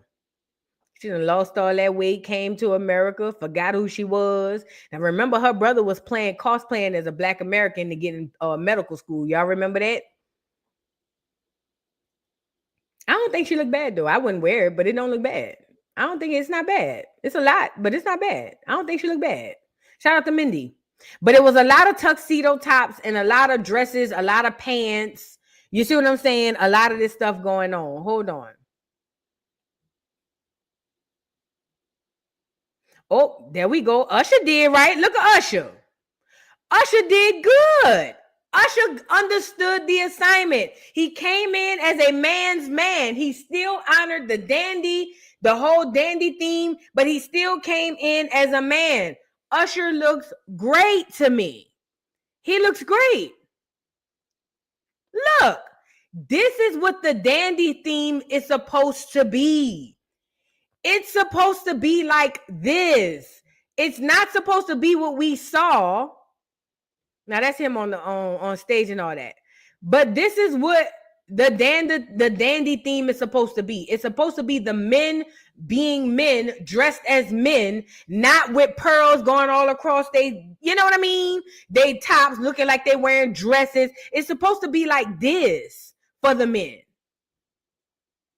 I didn't like that. I didn't like that. I didn't. I just think that even men who weren't feminine, they effeminized them. Now, who is this? Swanky Jerry. Shout out to, let me say this. Swanky Jerry don't get enough credit. Shout out to Swanky Jerry. Let me pull him up here. This is Swanky Jerry right here. That's the guy. Let me see. Do I have a video? He's good for a good video, honey. Let me see if I got a video of Swanky walking. I don't. But let's just take the still shot. Swanky Jerry don't get enough credit. And let me tell you why. Swanky Jerry is an African. He's on the show Young, Rich, and African on Netflix, which is a reality show about Africans. One thing about Swanky Jerry, yeah, he got a lot of American inspired, when it comes to his style, but everything he does, he add a little bit of Africa in it. You know that this isn't a full-on, like this ain't nobody who come into America trying to just jump into American everything and overtake it and da-da-da. This is a man from Africa who understands, first of all, his eye for style is impeccable. Let's start there first. He's impeccable. Actually, he did the whole wedding gowns and all that for Portia when she married the Nigerian. He did his outfit. He did Portia outfit. Swanky don't miss. Let's really talk about it. Swanky don't miss. So Swanky went to the Metgala, but I love that he keeps it a little bit African. This woman right here is who he dressed for the Metgala. I don't know who this woman is, but she looks amazing. Beautiful chocolate girl. Love that.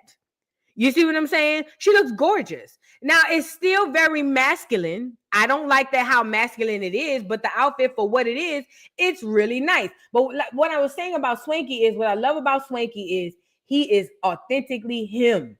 He not trying to come over here and be nothing other than him. I love that about Swanky. I love that about his style. I love his walk. I love everything about him. He is authentically African. He's authentically Swanky, and that's it. He's not compromising. He's not folding. None of that. You gonna get Swanky when you get him to style you. One day I'm gonna make enough money to have him style me on a video shoot or something like that. But anyway, I saw her. I also wanted to show you, girl, look a scam. Get Scam back on here. Let me say this to the black people. I don't care who you voted for. If you seen Scam in this outfit and said she look good, you a bald head, black ass lie. You raggedy bitch. Yeah, I seen them in the comments. She look good. She look good. You a raggedy lie. That lady don't look good. She look a mess.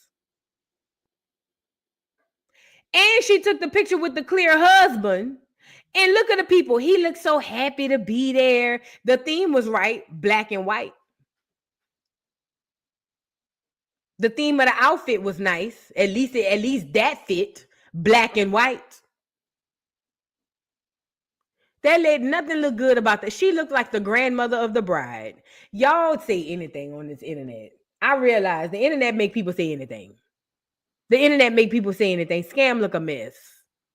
Scam look a mess. She look like she going to church. She don't look like she going to no Metgala. She look like she going to give her husband giving their daughter away, their granddaughter away at her wedding. Girl, bye. Let's move on. Let me see. Do we have another picture? Now, who is this, honey? He might be taking your man. Let's move on. Flaw J. Y'all know I love Flaw J. She's a beautiful girl. Pictures and social media don't do her justice. Flaw J, that's the NBA. That's the basketball player from LSU. I think she graduated this year, but she's a basketball player from LSU. She actually played with Angel Reese. But Flaw J is a beautiful chocolate girl. But I love that she was very feminine, especially in a masculine sport. She still got her pearls. Look, go ahead on, girl, with the pearls. My girl got her long gown. Yes, she's killing it. I love this for her. She looks amazing. She's still in theme. She don't look hella masculine. You see what I'm saying? She's already going to give off masculine because she plays basketball. So I love that she went very feminine here. She wanted to touch on her softer side. Again, if you haven't seen Flaw J in person, these pictures don't do her justice. This girl looked like somebody painted her. She is gorgeous. Skin, teeth, hair, eyes. This girl is, internet don't even do her justice. That's all I'm gonna say. If you think she look good here, if you seen her dressed up, and I seen her at a game, if you seen her dressed up like this in person, flawless. This girl is flawless. I told y'all she looked like a goddamn Greek goddess. Flawless. Okay? But I love that she kept it feminine, y'all. I love that she kept it feminine. She's at the Met Gala. She loves, and she looks good. She still is within theme. She's still within theme. I think this is dope. I think this is dope. Now, who else we got on here? What is this? Oh, so Louis Vuitton is the ones who sponsored the Met Gala, which makes sense. And they got Future over here looking like a homeless man. Future, Pusha T. Who else on here? The girl Doechii. She look a mess.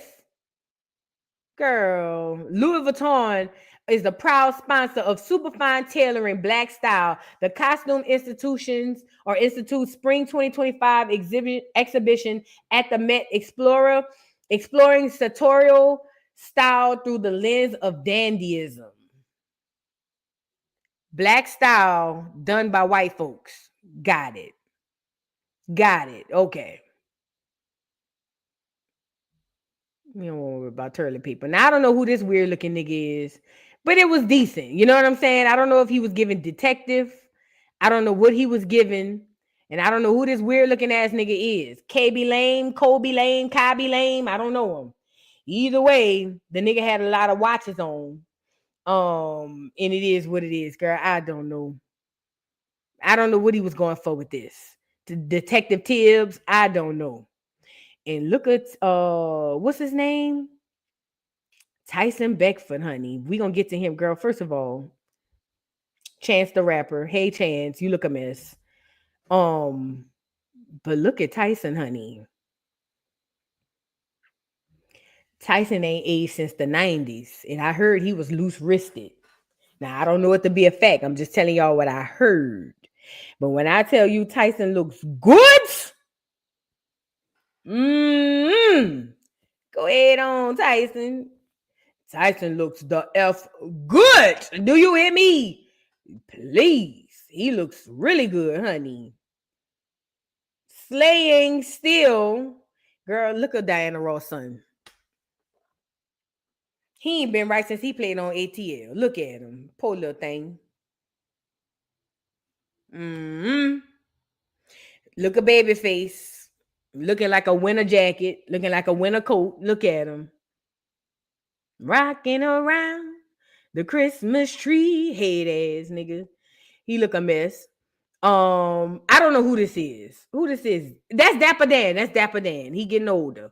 All right, so that's Dapper Dan. So we seen that. Hold on, honey. Hold on. Now, who's this little dagger? Ugbat Adi. Another foreigner. But this her outfit. She's a pretty girl. She would be, I guess, colored. Pretty girl. But see how she's look very masculine? I just wish that she would have slayed in a gown. She would have been amazing in a gown. Even though the men should have been wearing this. This should have been something a man wore. This should have been something a man wore. It's nice. The outfit itself is nice. But she looked like she would kill in a gown. Girl, what is going on? Y'all don't see the agenda there? This Rihanna and Nicki. Now, we already talked about Nicki.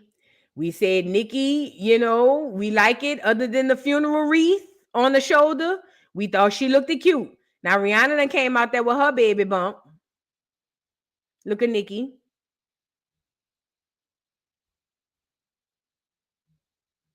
But Rihanna came out there with her baby bump. She stayed pregnant, huh? Girl, y'all ain't gonna never get that album.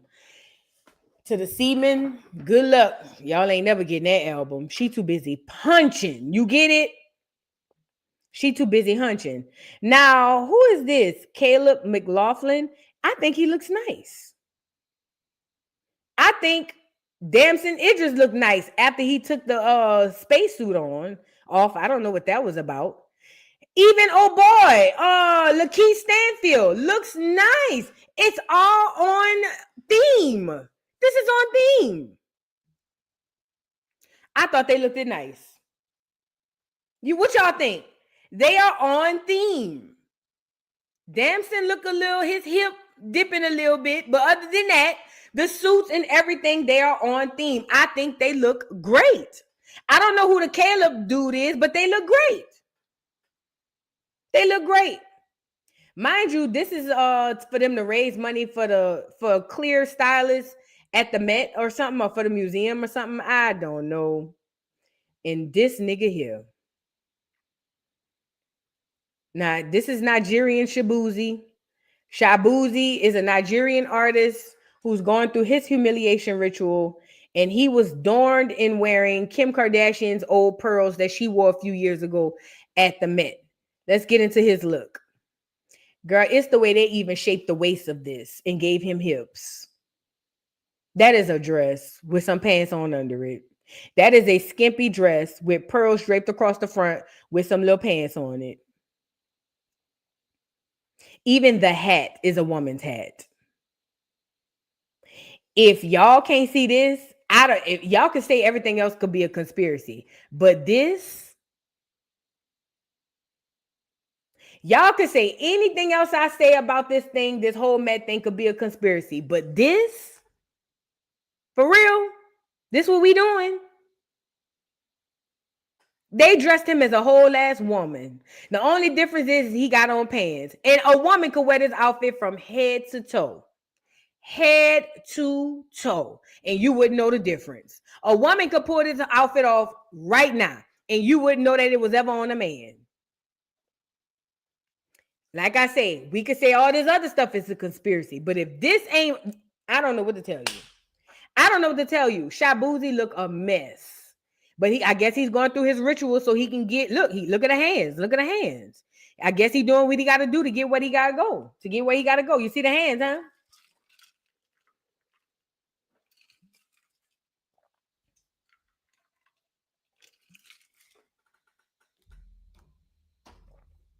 Y'all see the hands, huh? Maybe he's doing what he got to do. Honey.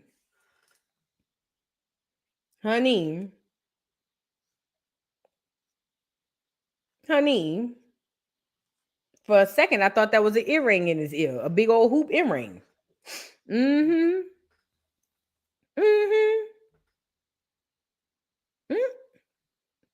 Not the slow motion.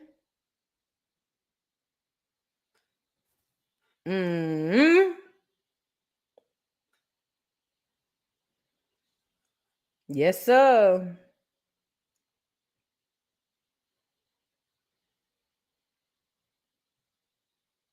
Yeah. Shout out to the brother, I guess. Let's move on. Now, Riley Burris looked cute. Look at Candy, little girl. Candy girl.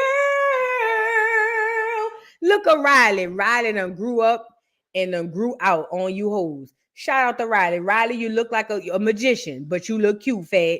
Yes, you do. Riley look like a mid-century magician. Do you hear me? But she looks cute. I like this on Riley. You know, Riley a grown-ass woman. Riley in her 20s now. Go ahead on, Riley. Go ahead on, girl. Yes, because the people was trying to hate on you, girl, when you was growing up and you was going through your peculiar phase, but you done made it out, girl. Riley looks great going to the Met. I think this was cute. Shout out to Riley. I like Riley. Riley gets Candy together. Y'all remember when Candy came to Riley and said that she wanted to have another baby when she was about to get pregnant with the little boy?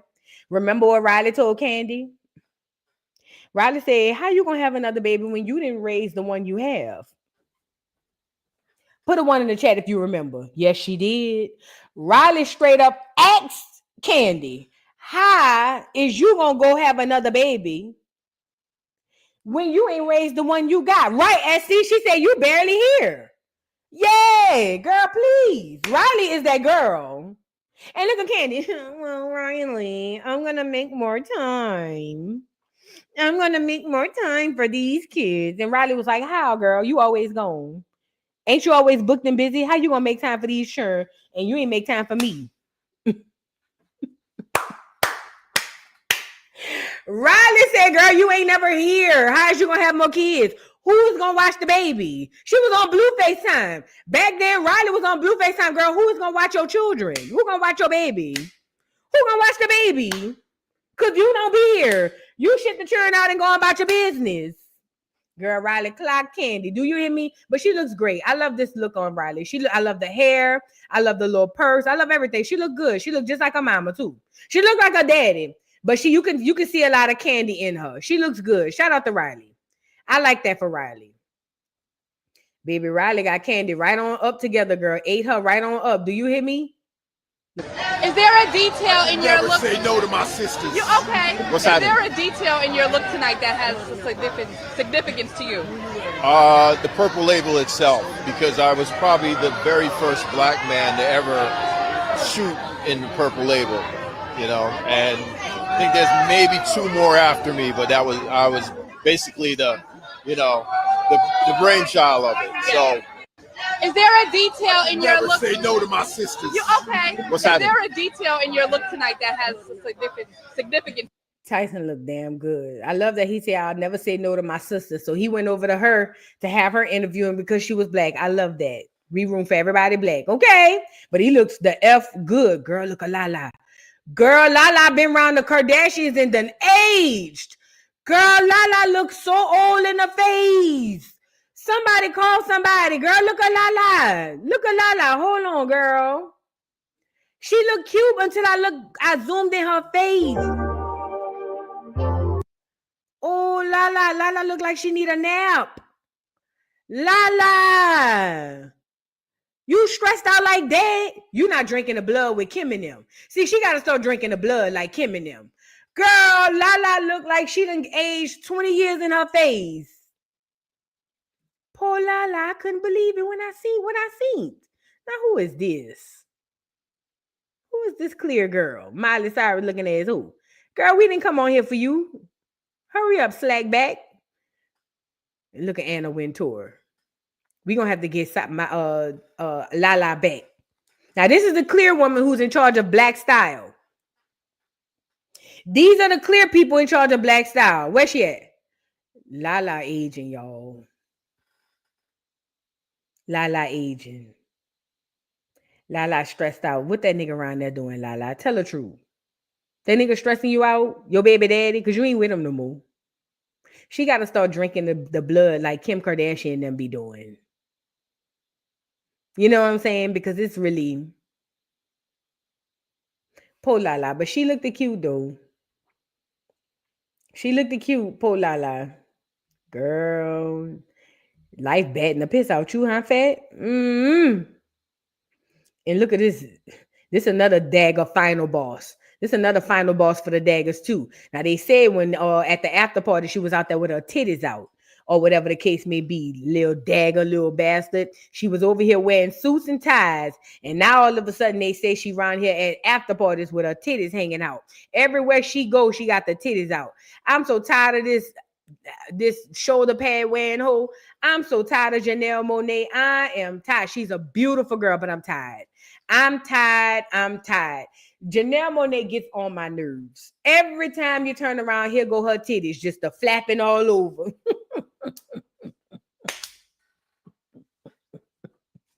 Every time you at an after party, here come Janelle Monáe with her titties flapping. Well, what's going on? How's everybody doing? Girl, maim your titties, bitch. Girl, put them things away. I'm so tired of Janelle Monáe and them titties. Girl, I done seen Janelle titties just as much as I done seen Megan's ass. I'm so tired of seeing them titties, girl, just everywhere. Every time you turn around, here this whole come galloping through the doggone with titties just going everywhere. Titties. Hey, y'all. What y'all doing? Girl, if you don't go put a shirt on, shit. Nigga don't want to see all that all the time. We tired. Put them A cups away. Put them sippy cups away, girl. We trying to party. Stop with all of that now. You see what I'm saying? Every time you turn around, here come Janelle with the titties. I'm just tired. But this is one of the final boss. She not the final. You know who the final boss dagger was. That was Tiana. You got to get to Janelle before you get to Tiana. Mm-hmm. See, that's what it was. That's what it is. You got to get to Janelle. Janelle is the pre-final boss. The final dagger boss is Tiana Taylor. But before you get to Tiana, you got to get to Janelle and her titties. And they say the titties, when you go to fight Janelle on the game, they say the titties be slapping people too. So it's like fighting 4 people because it's 4 hands coming at you. You never know. You know what I'm saying? But yeah, Janelle, I'm so tired of Janelle. I am so tired. Every Janelle I've ever heard of has gotten on my nerves. Even the Janelle from 16 and pregnant. Y'all remember Janelle? Put a 3 in the chat if you remember Janelle from 16 and pregnant. She dropped her son off to her mammy's house. And every time you turned around, she was coming back with a new mane so that she can get the baby back. And the grandma had to fight with her. Janelle, I'm so done with you, Janelle. Janelle, you're not going to keep coming back into Kiefer's. Kiefer, you're with Kiefer. You're with Kiefer, Janelle. Janelle, every Janelle I've ever heard about got on my nerves. I've never met one that didn't get on my nerves. Every Janelle I've ever ran across has gotten under my skin. And this Janelle ain't no different. Every Janelle, I think when people name their children Janelle, you're cursing them. You're cursing them. I'm just tired of the Janelles. I'm tired. I'm just very tired of the Janelles. I'm tired. I'm just over it. I'm just over it. I really am. I really am over it. For real, all jokes. See, Meg did her thing. We looked at Meg, but we'll check out one more time. Meg understood the assignment. This is on brand for the dandyism, for the dandy era, for all this dandy stuff. This is what the women were supposed to come in and look like. Meg set the standard for the girls. This is what they were supposed to come in and look like. Not like daggers, okay? Meg looks amazing, very classic, very regal, very simple, very nostalgic, very memorable, very infamous. This is what you're supposed to come through as with the dandy theme, not with the other stuff them girls was doing. Even the boobs, even the cleavage, it's perfect. It's perfect. Her look was amazing. She looked gorgeous. I think to me, Meg won the girls. Tiana won the daggers, so that's different. Meg won the girls. To me, Meg won the girls. She won. She won the girls. Everybody else, they was girl. Tiana won the daggers, Meg won the girls, and I said what I said. And that's who she's channeling. She looks amazing. I thought she did good. That's what they're supposed to look like. Not like what we see. You feel me? Not like Janelle with her titties flopping all over the place in a 3-piece suit. This white woman look cute too. This clear woman right here. Look at her. She look cute. Whoever this clear Asian woman is, she did good. Now tell me the inspiration behind this look. Well, I'm wearing a custom Chanel tailored black jumpsuit inside, and then a very beautiful sculptural overskirt. And everything was inspired by the 20s and the 30s of the Coco Chanel runways. And I just feel so good with the hat and everything. Shut down. So when you hear a theme like this, how do you interpret it and bring it to life? She don't have enough swag to carry it. The dress wearing her, she not wearing a dress. Could you imagine Angela Bassett pulling up with this dress on with the hat? I'm talking about take the clear woman out the outfit and put somebody who exude confidence when he walk through. You see what I'm saying? She's not wearing the dress. The dress is wearing her. But boy, you put a bad bitch in this? Girl, please. Girl, please. Girl, please. You put a real black bitch, a real girl, a real bad bitch girl in this? Eating. Leaving no crumbs. Leaving no crumbs. But I thought the outfit within itself looks amazing. And it's right on brand. It's right on, topic for what we doing. We already talked about Byron Scott. Hold on. I'll deal with him later. We talked about her. Did I do any more? But you know what? I'll go to the neighborhood talk because there's somebody else I want to go before we get off of here. And I'll catch y'all later on. It's somebody else I want to get on here and talk about. Did y'all hear the Game had to sell his house and all of that for paying that woman? Is there somebody else I wanted to check on here?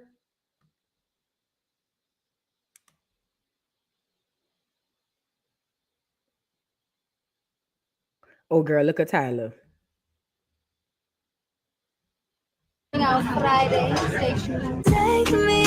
I'm so happy a lot of people are seeing her for the nasty person that she is. And a lot of people not really checking for her no more.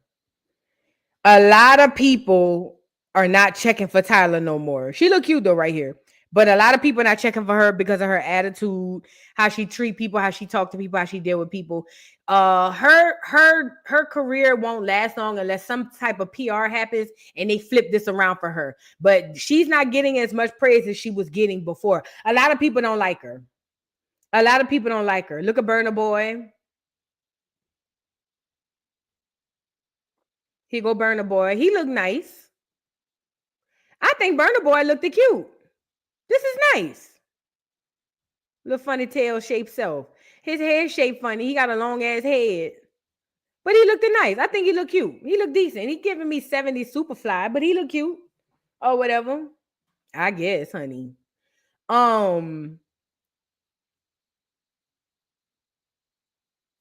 Is there one? Let me see. We saw Riley. We saw Rihanna. Yeah, look up into the light.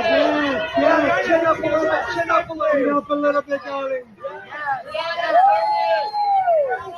What y'all think about Rihanna outfit? What y'all give Rihanna? I'm not gonna judge. I want to see what y'all think. What y'all think about Rihanna?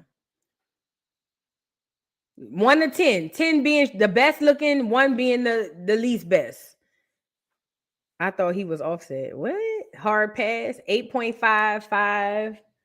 I like it. I think it's cute. I think it's cute. I think it's cute. Child, they ain't gonna get no baby. They ain't gonna get nothing but a baby. They ain't gonna get no album, honey. They is not gonna get no album, girl. Poor little semen. Poor little semen. Poor little semen.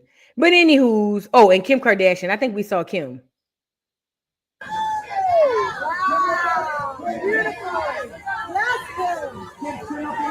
What y'all giving Kim? I ain't gonna lie. I like it. I ain't gonna lie. I like it. I like it. I like it. I like it. I feel like somebody like Janet Jackson would like kill that look. I like it. Somebody said they hated it. I like it. Did I see? Girl, yes, I saw Lauryn Hill. Hold on, let me go get her crazy tail self. Girl, let me go get Lauryn Hill. You know, she ain't been right ever since Wyclef left her.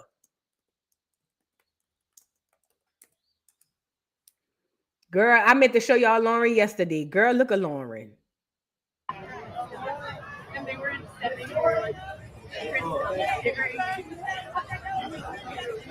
Lauryn Hill.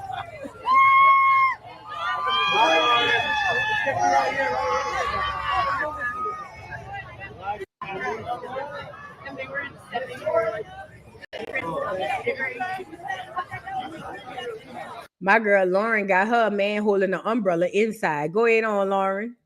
Lauryn Hill.